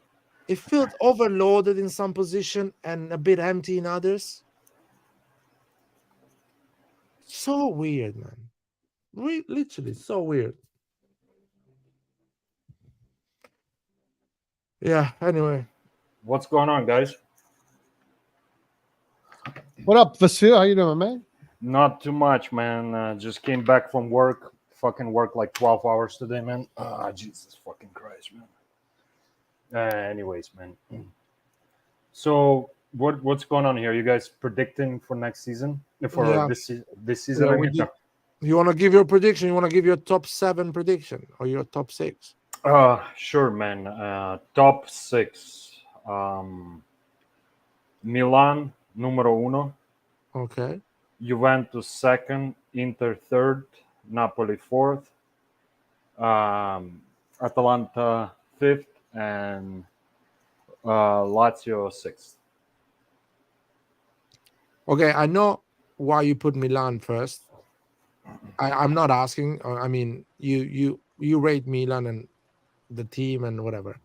I'm curious why you put, for example, Napoli fourth. Is a quite drastic choice, from Champions to fourth. You know why I am putting them number 4. First of all, new coach. I know they kept majority of their main players in the team, Yeah. so that's understandable. But honestly, man, the little cracks already are shown. Like, they're not as convincing, and it's beginning of season. Obviously, maybe I'm overreacting, but for what I've seen so far, and I feel like the new coach. It's gonna take a little bit of time to gel, like, so he can, get his message across how he wants to play, because he's gonna change things a little bit. He's already changed a little bit. So I feel like this season they're gonna be good, but not good enough to win, man. And I feel like Juventus, because they are only playing Serie A, they don't have a lot of competition. No Champions League. I mean, yes, what do you call it? Coppa Italia. Okay, two. They're fighting for 2 titles, but I think they're gonna really focus on Serie A, and they would gonna really put a lot of effort. So I feel like they actually gonna be one of the main contenders. Them and Inter, in my opinion, for us.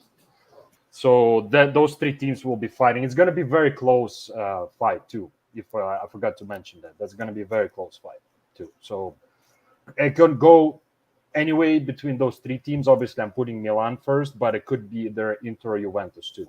They could win the. In my kind of the way I see it, it's going to be very, very close. The fight for the title this year. So that's just kind of what I think. No, it's reasonable. Of course, it's reasonable. It makes sense at the end. There is, in my opinion, Napoli has such a big advantage that I'm not saying we'll keep that advantage. They're not gonna win the league as good as they win it last season, but they're still gonna win it. It will be more of a fight for them. This is a good comment here. Guevara is a one season wonder. I don't think he's a one season wonder. He can have maybe a season that he gets less goals and assists. He got 30 goal contribution last season. So he can get like what 20 this season and still be an amazing season. So I don't. Yeah.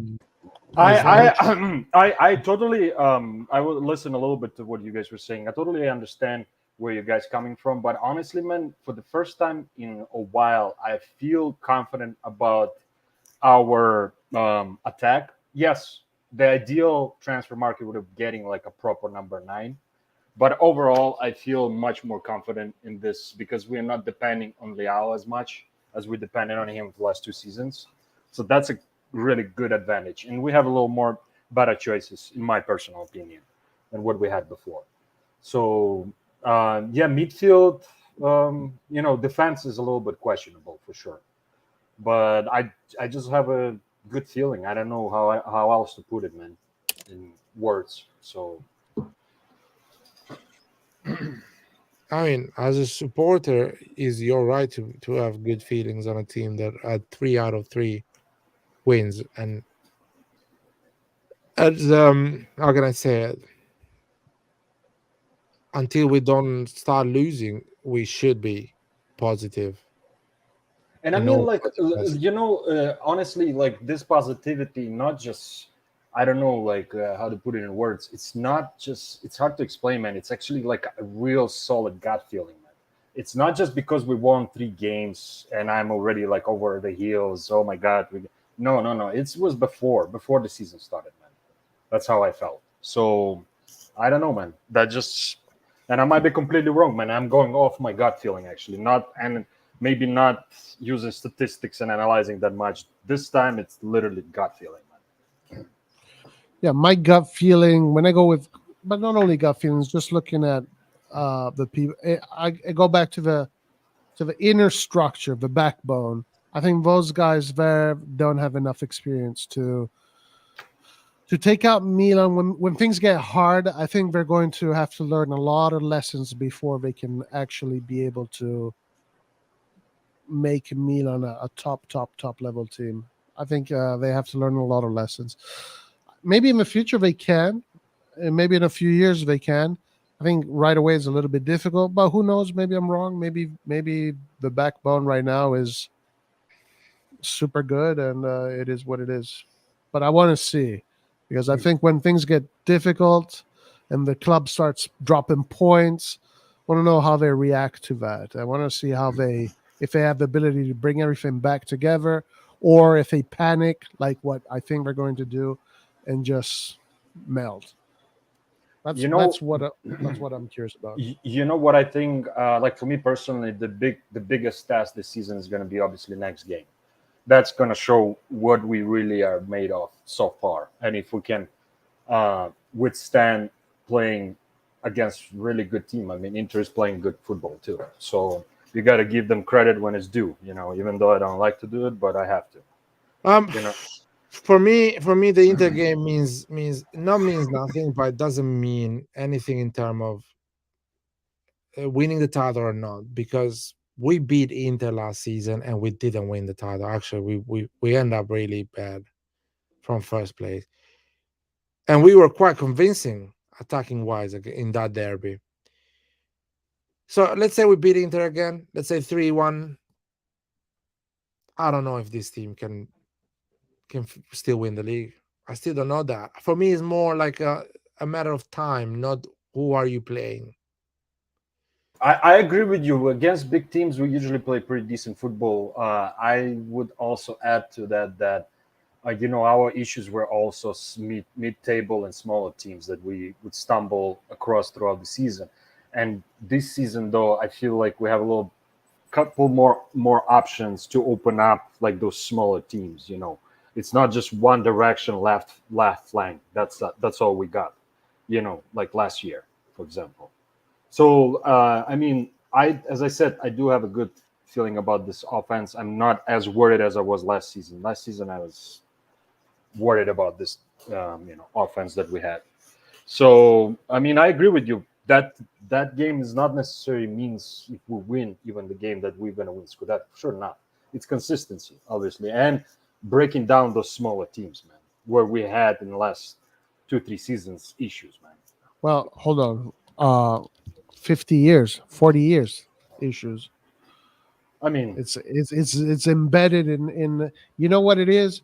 It's that this club, the way for some reason, when this team, no matter who's playing in the team, when they go play these smaller games, there's the motivation is just not there. And for some reason, this has been a sin that Milan has been committing as far as I can remember. I mean, Milan is not a team that wins a lot of Scudettos, frankly speaking. From 99 to 2023, it's what 24 years. How many Scudettos have we won? We won one, two, three, four out of 20. You know, and the reason why we lose so many Scudettos is not because we can't beat the bigger teams. It's always these damn small teams.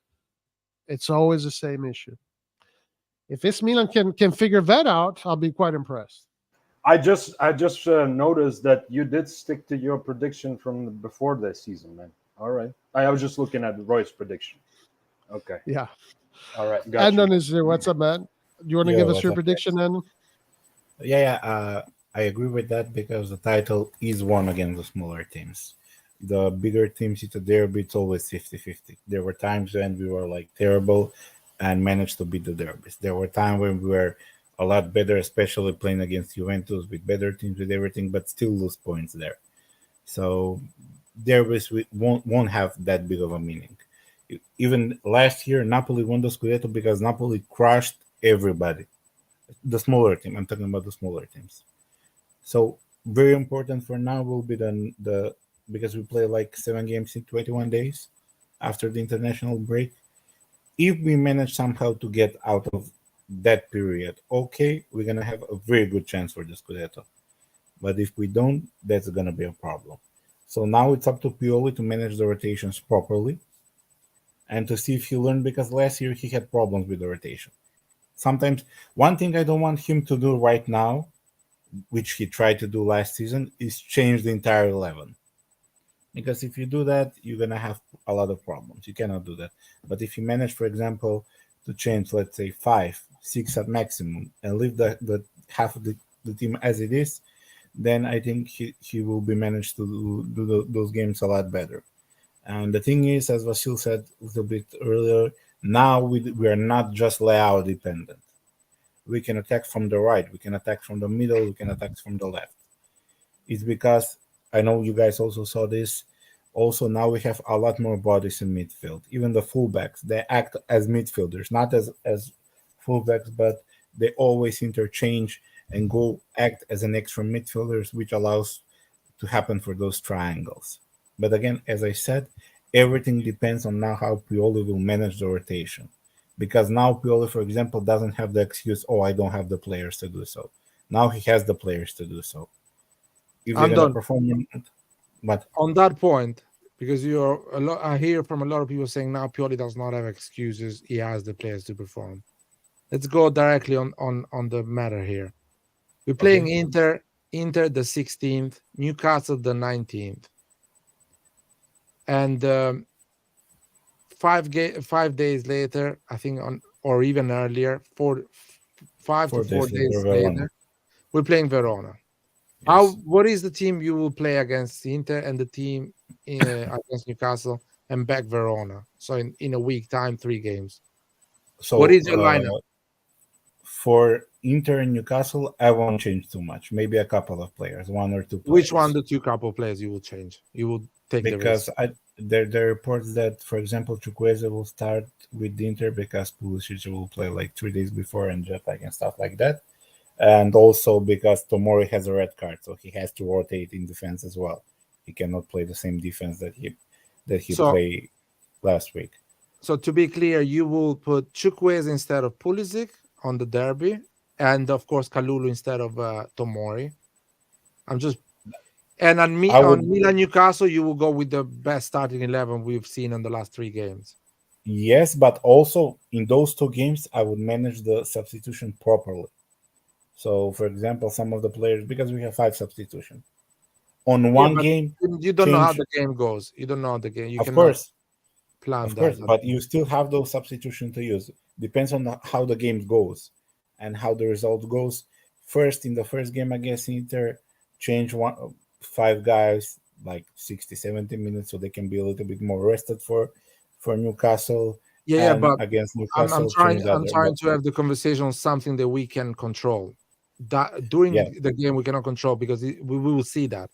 Now, Of course, but so you're saying besides that, Chukwueze Kalulu starting against Inter.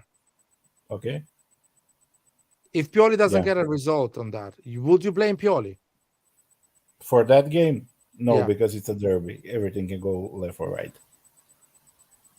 On And derbies, Pioli, it's always a and Pioli 50-50. plays the best 11 against Newcastle, the one we've Yes. seen at the moment.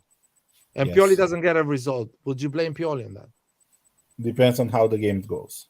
Okay. Depends on either it's gonna be, if it's a tactical problem, yes. If it's an individual errors and What is the players doing tactical? How explain the tactical problems?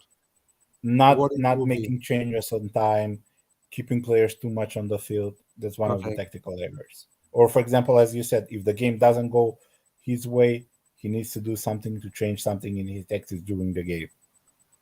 So manage that- game management, I would say. Yes, game management. Yes. Because tactical, I think it will go with the 4-3-3 in both the two games. Yeah, we're gonna go on paper. Yeah, it's a 4-3-3, but while we play, it's never a 4-3-3 because you can see Kunic dropping back as a third center back. The fullbacks are going in midfield. Everybody's changing position. For example, Pulisic Yeah, but goes that's on the when we left, have possession. When we don't have possession, it's a Yeah. 4-3-3. Yeah. Okay. But again, also depends. That also depends on how the result, as you said. Yeah. Depending on the result. On those And then two games, again, sorry, on these two games, you don't trust starting players like Musa and Okafor. they're still not up physically fit and they didn't have enough games to do so. I would give them chance against Verona. Okafor. So technically, Musa, on these two games, Pioli does not have the chances that he wants. Yeah, The- but the still, choices that he wants. he will have to rotate. He cannot play with the same 11 all the time because he's gonna risk injuries and he's gonna have the same problem. No. I understand. I got that point. But you will not start Adli, Musa, and Okafor on those two games, Inter and Newcastle. No, but I would. And no Jovic, I guess, as well. No, but I would put him from the bench. So Those players basically, are probably- so you have 4 players that were brought by the management, more or less, that you will not start on these two games. So technically, Pioli does not actually have options because he will not start them. The only reason I would not start them right now is because they joined a little bit later. And the starting 11 that are playing right now played since the start of the preparation in America. That's the only reason. Once they get up to speed, they will get a chance. Everybody will play. But they then will it's a get out different to story. speed.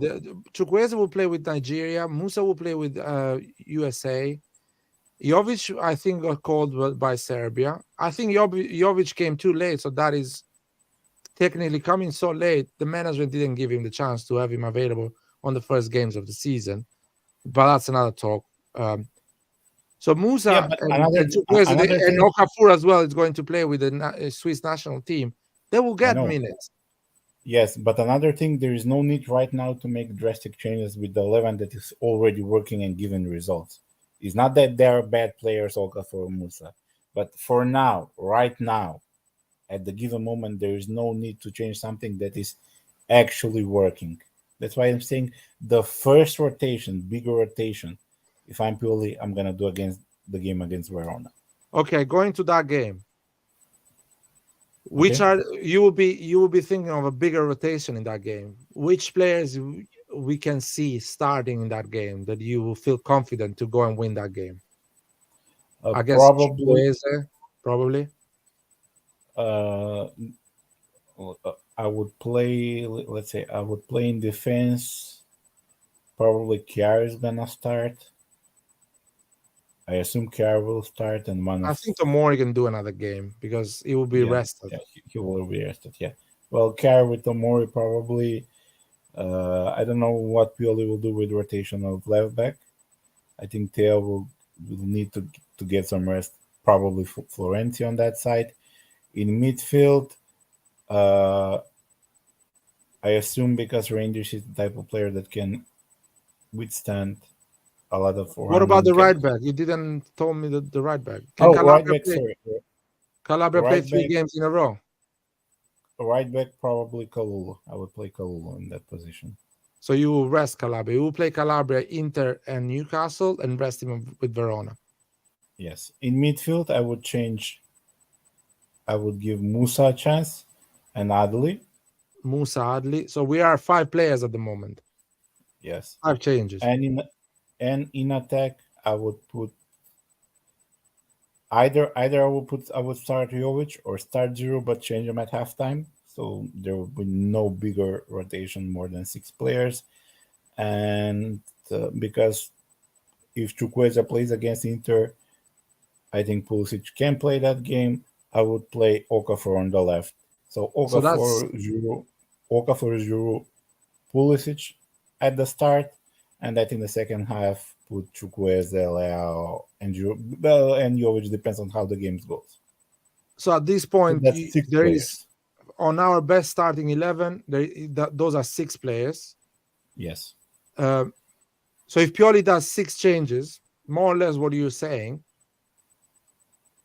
I think Giroud will struggle against Verona if he starts, because that means I'm sure he will play with the French national team 1 game. He'll play Inter, Newcastle.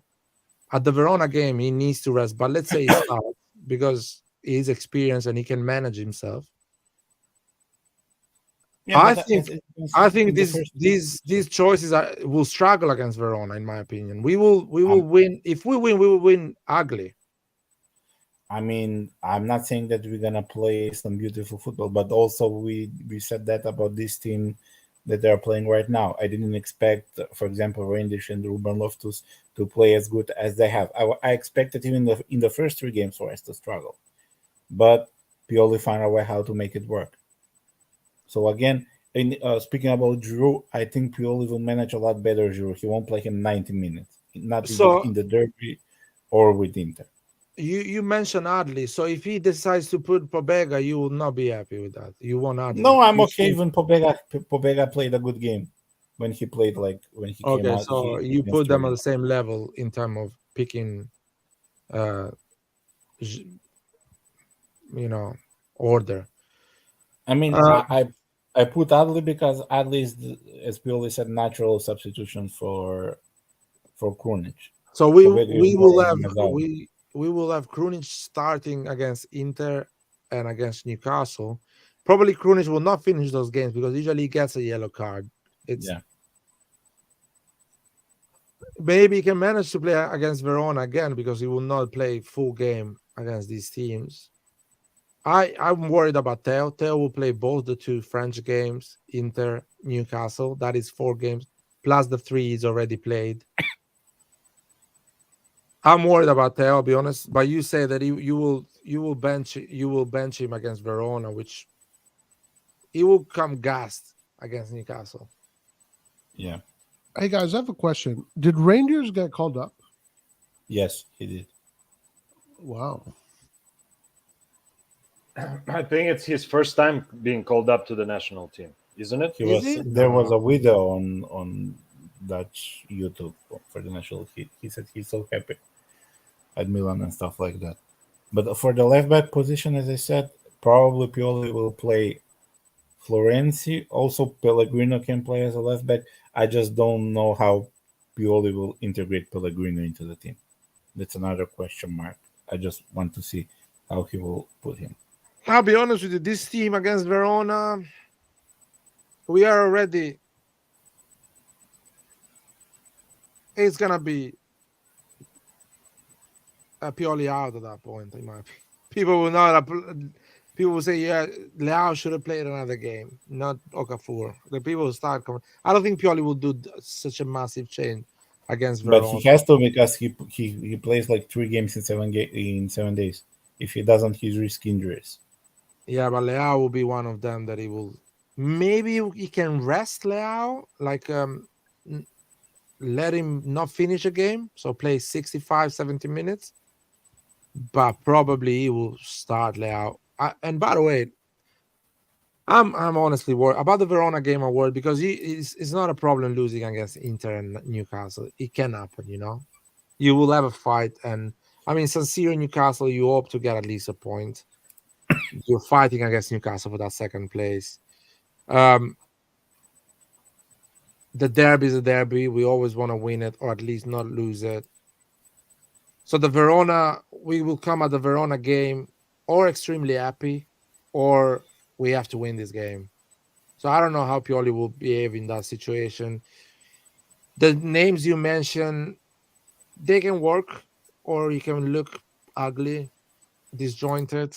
Let's see. It's gonna be interesting to see. Well, that's why I said that's the first test to see Pioli how we manage the rotations. So it's up to him how he will manage them. If you put Okafor on the left and Pulisic on the right, I see Pioli putting Pulisic on the left and Chukwueze on the right. If Chukwueze is the real deal, you guys are telling me. I mean, that's a possibility as well. And play Okafor as a striker instead of Giroud. He can do that as well. Okay, let's see. That's a good thing. We have so many options to rotate in attack. Yeah, but we need to see how they perform. They need to see how they perform. Yeah, but still, he has the option to rotate them. By the Verona game or the Cagliari game, some people will start saying, "Oh, we don't have any options." Purely, hopefully is what we are saying, that we have options. But I feel like by the Verona Cagliari game, we will be in the same situation that people will be complaining, "Oh, we don't have options." Guys, when is Benacer coming back? Next year. Jesus Christ. November or December, but he has also the African Cup of Nations, so probably February. I assume it's February. Damn. Roy, what do you think about these games? How would you line up? Oh, I wouldn't make too many changes, to be honest with you. Inter, best team. I mean, Pulisic is coming from USA, from the national team, so it will be a problem. But Lautaro as well will be coming 2 nights before. I mean, obviously, you have to evaluate how the players are after the break, so you have to see that. But I would put, based on whatever issues the team may have, I would have the best team against Inter. Then there's Newcastle right after that, or Verona? Newcastle. Best team against Newcastle, and Verona. I don't know, man. I would still put in the best team, dude. I wouldn't make any change. Yeah, but no, man. You need to change. Calabria cannot play 3 games in a row. Theo, at one point, Theo will be basically, he will have on his legs 5, 7 games in a row. Actually, no, 8 probably. How many games France has? 2 or 3? I think 2. Everybody has 2. Well, listen, these guys were brought in for this purpose. So if they come in, Okafor, Jovic, Chukwueze, and all these guys, they're sitting on the bench. They come in, they can beat Verona for us. Then their purpose will be done. But I don't know. I think that I'm not a big fan of big turnovers in this part of the season. I think you do that later on. But if you want to do a turnover, they better perform, because if they don't perform, they don't get many other chances. And I'm worried about Rangers as well.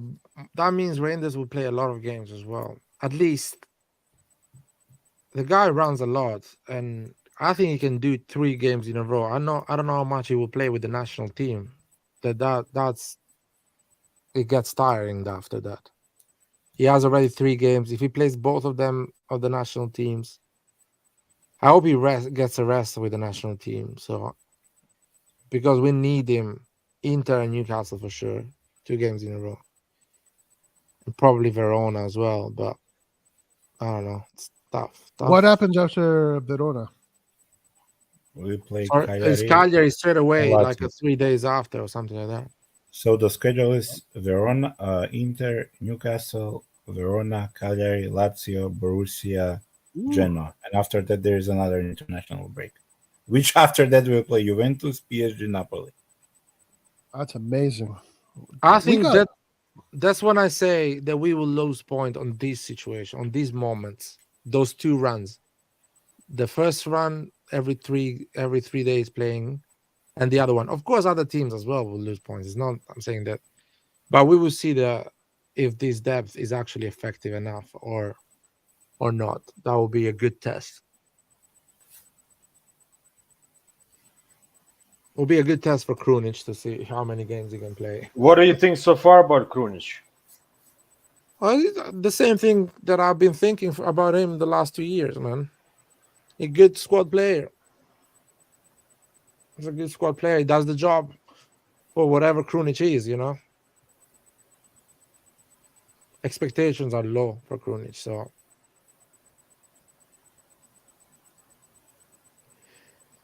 it's gonna be tough. Yeah, I mean, yeah, that's gonna be next couple games gonna be interesting. For sure. There is some players tough to replace. I think Reinders will be tough this season, as Gibson is saying as well. Reinders will be tough to replace from someone from the bench, so he has to play a lot of games this season. I mean, last season he played a lot, man. If you look at his minutes, man, he put some insane last year numbers. for- He put some insane numbers, man. Yeah, And he already in 3 games he put some insane numbers just playing those 3 games. yeah, no. I mean, he has to do that with Milan because I don't think we have an exact replacement for him. Unless when Benacer comes, maybe he can rest a bit more. But Yeah, when Benacer is back, yeah, I agree. When Benacer is back, it's going to be easier for Reindeers for sure. But until February, he has to play a lot of games and hopefully manage that properly. And the games he doesn't play, we will struggle a lot. I mean, I would try Pobega in his position. I would give him a chance on that left side. Yeah, I guess Pobega will play in that. Musa as well will play in that position. Musa probably on the right instead of Ruben Loftus. Do they have a preference, or they can do both positions? I guess Pobega and Musa. I think Musa is more of a right-sided player. Yeah. I think he's more on the right side. Yeah. So that's why I think Pobega would go on the left.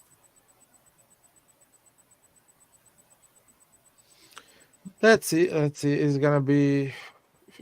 I probably will go and watch the Newcastle Milan in December. Oh shit, man! You gotta do some live streams from there, man. Nah, I mean, yeah, I can do some videos and share it on the live.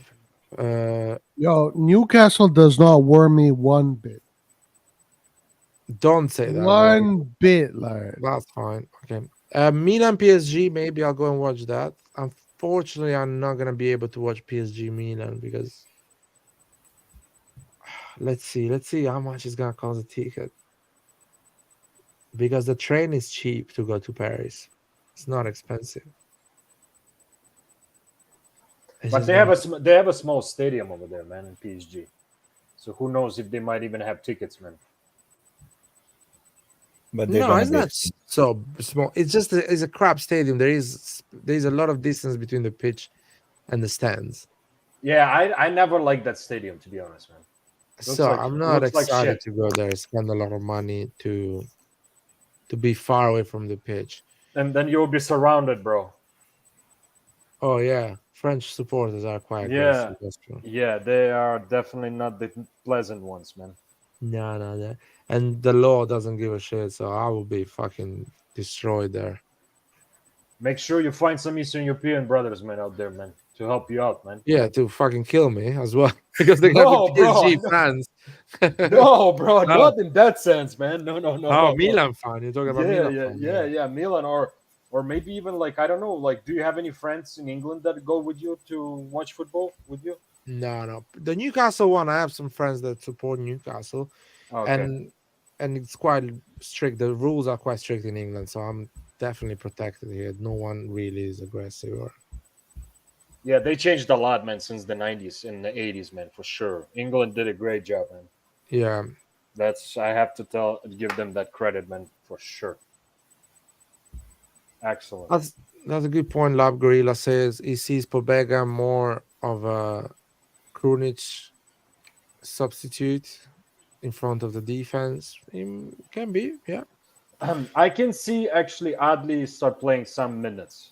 I can actually see that this season. He's on the list. He's on the Champions League list. So. Yep. Yeah. He was just slowly integrated, and I guess they seen something that we haven't seen. So I don't know, man. That's why he hasn't played. The midfield three opens more minutes to a lot of different type of players because the midfield three. Yep. You have an extra player in the midfield. And I really like the integration of fullbacks into the midfield. That he's been doing in those last 3 games.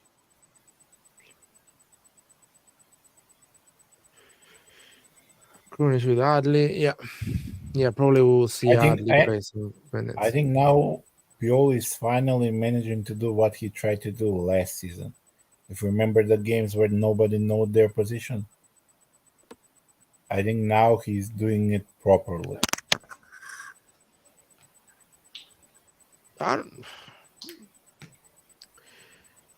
The fullback going in the middle, we've been doing that. Just now, this season, they're doing it even more. So Pioli is kind of doubling up on that because he has 3 midfielders now. So it does not have the double pivot. So it can slightly better for them to get in because our midfielders can go wide.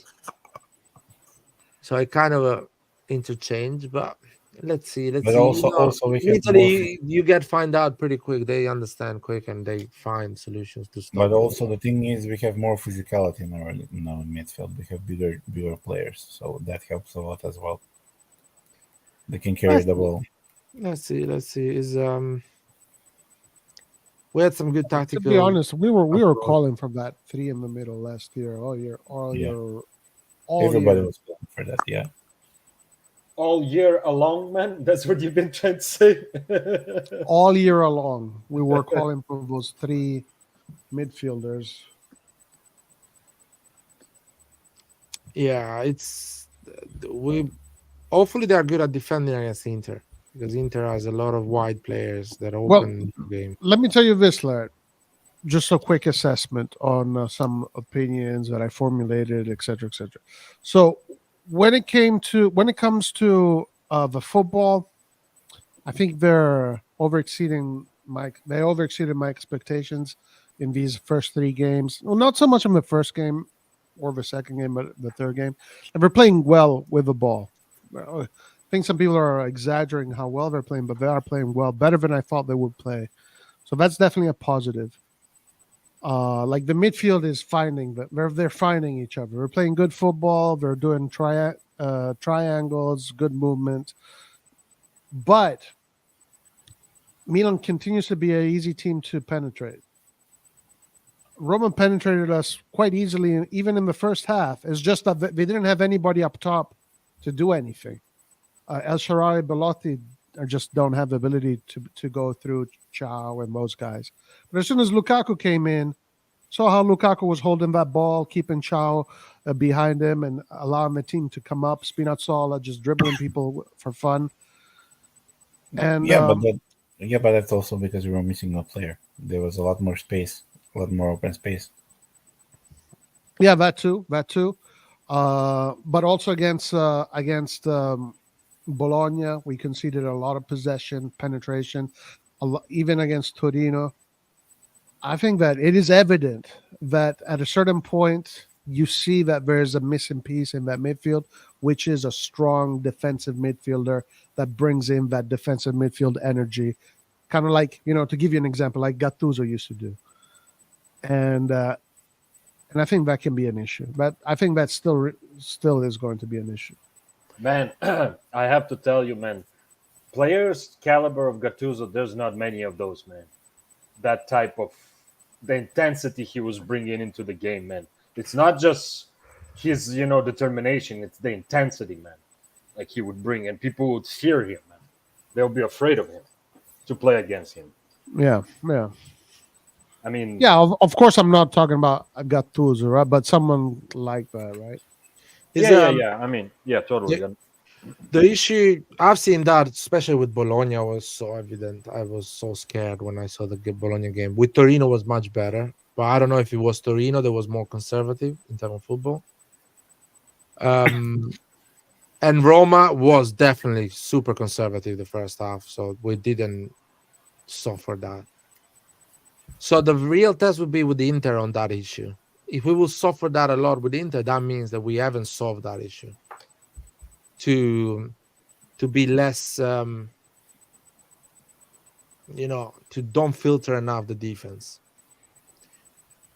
We will see that with Inter. Newcastle as well can give you that type of issue in terms of quick transition, and if you don't cover that midfield well, they will go in those spaces.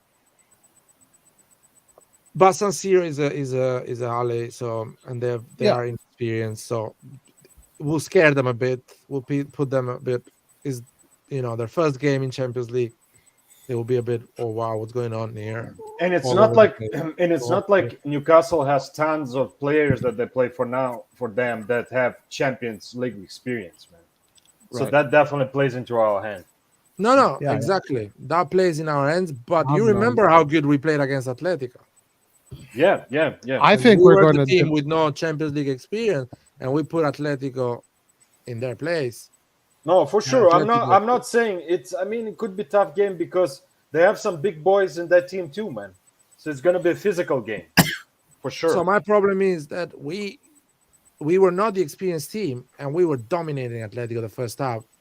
The referee had to be a genius to help Atletico to come out from that difficult game. Yeah, there are some geniuses like that, man. There are some geniuses like that, man. So we need a genius like that if the situation happened in the opposite way, like we are the most experienced. But another thing, Atletico came in San Siro that game. We are in San Siro for the first game. We should get points against Newcastle. I think we're going to demolish them. We're going to destroy them so bad. Hopefully, man. Hopefully. I don't see it so easy. But there is a chance, yeah, because English team, you get one, they will start to open up, and they're missing some. They're missing Botman. I think he's injured. Yep. And no Botmanovic, man. Botmanovic is injured. But another thing I did notice about Milan, which was positive, was that one thing that they were doing really poorly in against Bologna, which Pioli also spoke about, was that high press was very weak, unorganized. Against Roma, much better, much more compact. It made it more difficult for Roma to come out. And that's the thing. That's the only way this team can mitigate the fact that they don't have a strong defensive midfielder, is for that offensive press to be effective, just by positioning, kind of like how Barcelona used to do it. Barcelona didn't have Gattusos or anything like that. They just had players that were very clever in their positioning and closing all the spaces, and they would press high. If they can do that, maybe that can help. No, it's gonna be hard. It's gonna be hard because it's something. I don't know, man. It's tough to do it, man. Some teams, they just find you out. They understand. Oh yeah, for sure. It's not. Unfortunately, the high press is not a new thing anymore. When Liverpool was winning everything 4 years ago, that was a new thing. It was like, and they were executing amazingly. Now, who does that? Some teams, you just find your way, No, but the problem with high press, you also have a lot of injuries, and that's why Liverpool also couldn't manage to continue to do that the next season. High intensity, muscle injuries, muscle problems. So that's another thing. And we are so bad. We have such a bad luck after the international break. So I'm expecting at least 2 injuries, at least. Small injuries, those things that 2 weeks or one. By the way, now a small injury, a 2-week injury means 6 games. Yeah, it's 6 games now. So that's If an injury happens, a bit like. I don't know. What is your Serie A prediction? I mean, based on the first 3 games that I saw, because I watched a lot of the teams how they play, there are 3 teams that stand out a lot by the style of play. Those are Milan, Inter, and Napoli. Although Napoli is not the same team as last season, and you can see that on the pitch, but they're still very good. Even though they lost to Lazio, they're still very good. I see Juventus right behind them, but they have the luck because they play once per week, so maybe they will use that. But I still don't believe in them because they have a poor midfield. I don't believe in their midfield. And after them, there I would say Lazio, Atalanta, and Roma. Those are the 3 teams. So for now, I would say the top 4: Inter, Milan, In Napoli, that order? Juventus, In that order? in that order for now. Because you have to give credit to Inter. They won 3 games without conceding a goal, and that's a difficult thing to do. So far they're a little bit ahead of us. It's not a huge difference, but they are ahead a little bit. And the one team that impressed me from the smaller teams, one team that impressed me the most was Frosinone. I wasn't expecting that good of a play from them. Who? Even though Who? they lost to Frosinone. Even though they lost the first game against Napoli, they were not bad at all.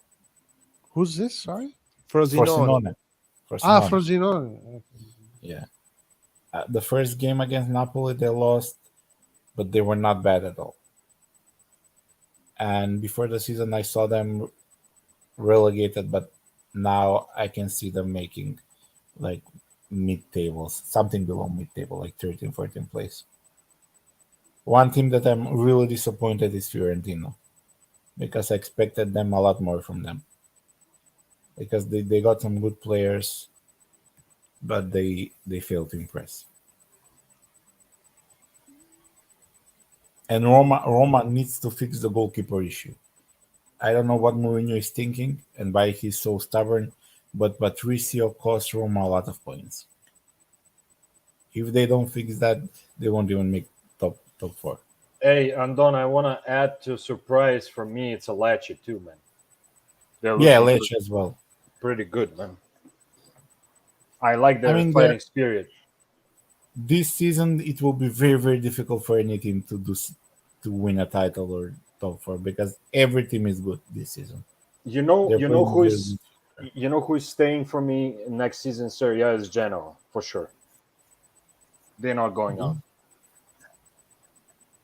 Listen, about the every team is good. I agree with you, but you never know. We thought that 1 year ago, and everyone shit the bed, and Napoli just went for it without anyone even trying to challenge them. So let's see that. I guess with Serie A, you never know, for a simple reason that we don't have unlimited resources. The teams don't have unlimited resources, so it is easier for all of them for most of them to collapse than actually to be strong and challenge between each other. So let's see that. But I agree they will not shit the bed as much as they did last season. It'll be a bit more of a fight, but you never know. Listen, last season Napoli had a season that just doesn't repeat itself. The same like Liverpool had 18-19, I think it was, because when they were beating everybody and everything. Same as Napoli did last season. That season happens once, and you cannot repeat that. You know the other. Sorry, man. The other thing I just want to say is that Serie A, actually, in my personal opinion, is one of the most competitive leagues right now in Europe. So that's gonna be fun to watch this season, guys. Buckle 4 up. different winning titles I in think 4 so, yeah. years. I agree. So buckle up and get ready, guys. Grab your balls and salute the flag, man. Shit. But I hope they use this time Can you You see? see. and grow on this and improve their stadiums and pitches. If they manage to do that, That's another I issue. think I think they can grow as a league and make a lot more money that they're making right now. But they need to use this time while Yeah, they're Serie A they're is yeah. overperforming. From if you take out the English league or the other European league, Serie A is overperforming in terms of money. Yes, that's for sure. In Because those That's why terms, they need big the time. trade. That's why they need the pitch. But They that need- you they- cannot happen. Listen, the first game was against Bologna. They didn't have air conditioning in the locker room. We're in the 21st century. You cannot allow that in a top league. You cannot allow that What? to happen. What's this? In the They first didn't have- against Bologna, they didn't have AC. They didn't have air conditioning in the Milan Where? locker rooms. Uh-huh. In the Milan locker room. So in halftime, they didn't went to the locker room. They stayed on the pitch. Nice. They need to fix those kind of issues. You cannot allow that to happen in the 21st century in a top league.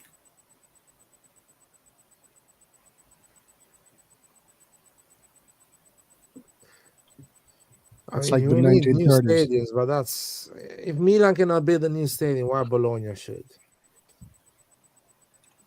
But That's yeah, it. Lart, one thing about being in Italy, I've come to realize that taxes here in Italy, property Uh-huh. taxes, business taxes, are so fucking crazy. I almost don't blame them for not building stadiums. It's like, I don't know how it works, but property taxes here like can go up to 60%. I mean, That's it's sick. not just that. As you can see with Milan, we're trying to build a stadium 2-3 seasons. We still haven't get approval for any side to start building that stadium. It's a lot of bureaucracy issue. Man, that's some fucked up shit, man. Excuse my French.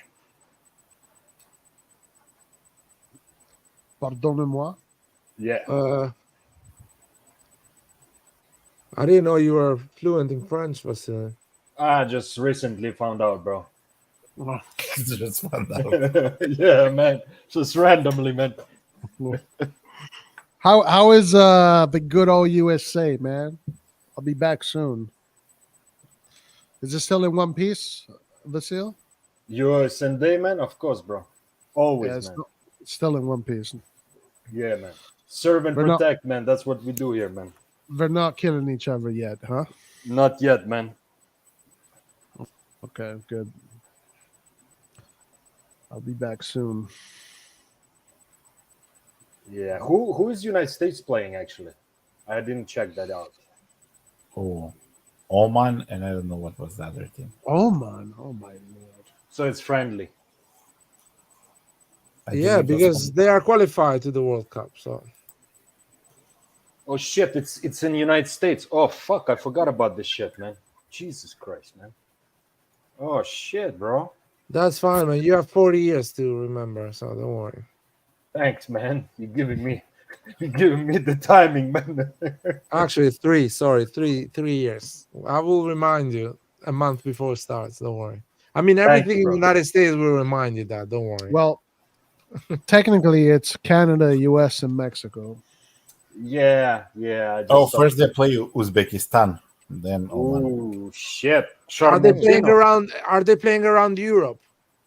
No, I they're guess playing so. in US. US. Oh my God! So Pulisic has to travel as well. Yeah. Musa, Pulisic, and who else? Anyone Yeah, else? but these guys are like traveling in like super business. So, like they're lying down. They got bitches bringing them. It doesn't matter. cocktails. Man. It doesn't matter. They're They still need to. They will come in Milanello 2 days before the game. I mean, and plus different time zone, jet lag. Doesn't matter.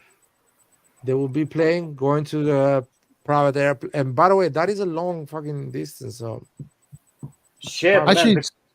Shit, guys, the closest city to me in the World Cup will be Kansas City, man. Shit. Man. Kansas City. Jesus Where are you? Christ. I'm in Milwaukee, bro.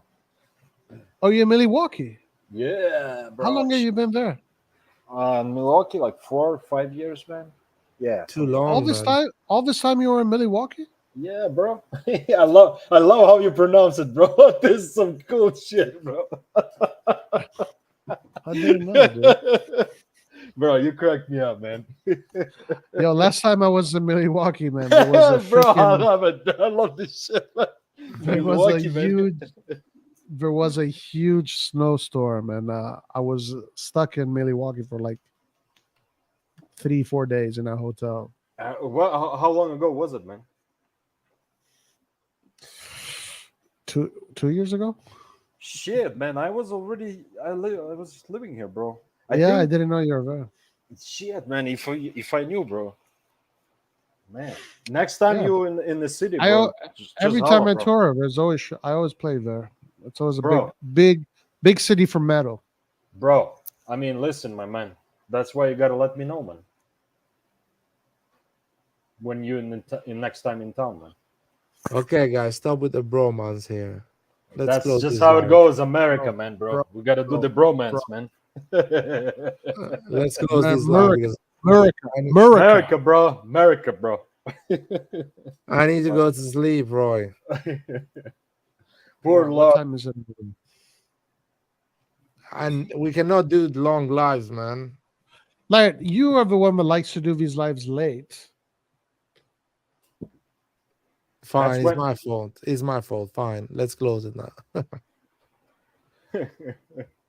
Let's close it. Yeah, we can close. Anyway, so everybody was upset at us once again. That was fun. But we have our predictions.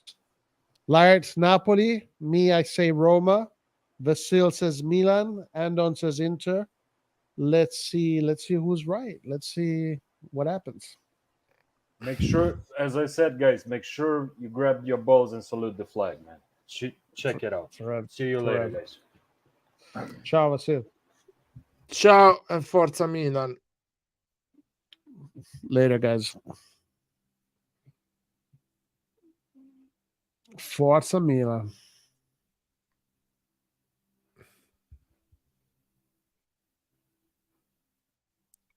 Roy, are you gonna close the live? Yeah, I'll close. All right, guys. Thank you, everybody, for joining us. Make sure you click the like button on your way out. Forza Milan. We'll see you next time. Peace.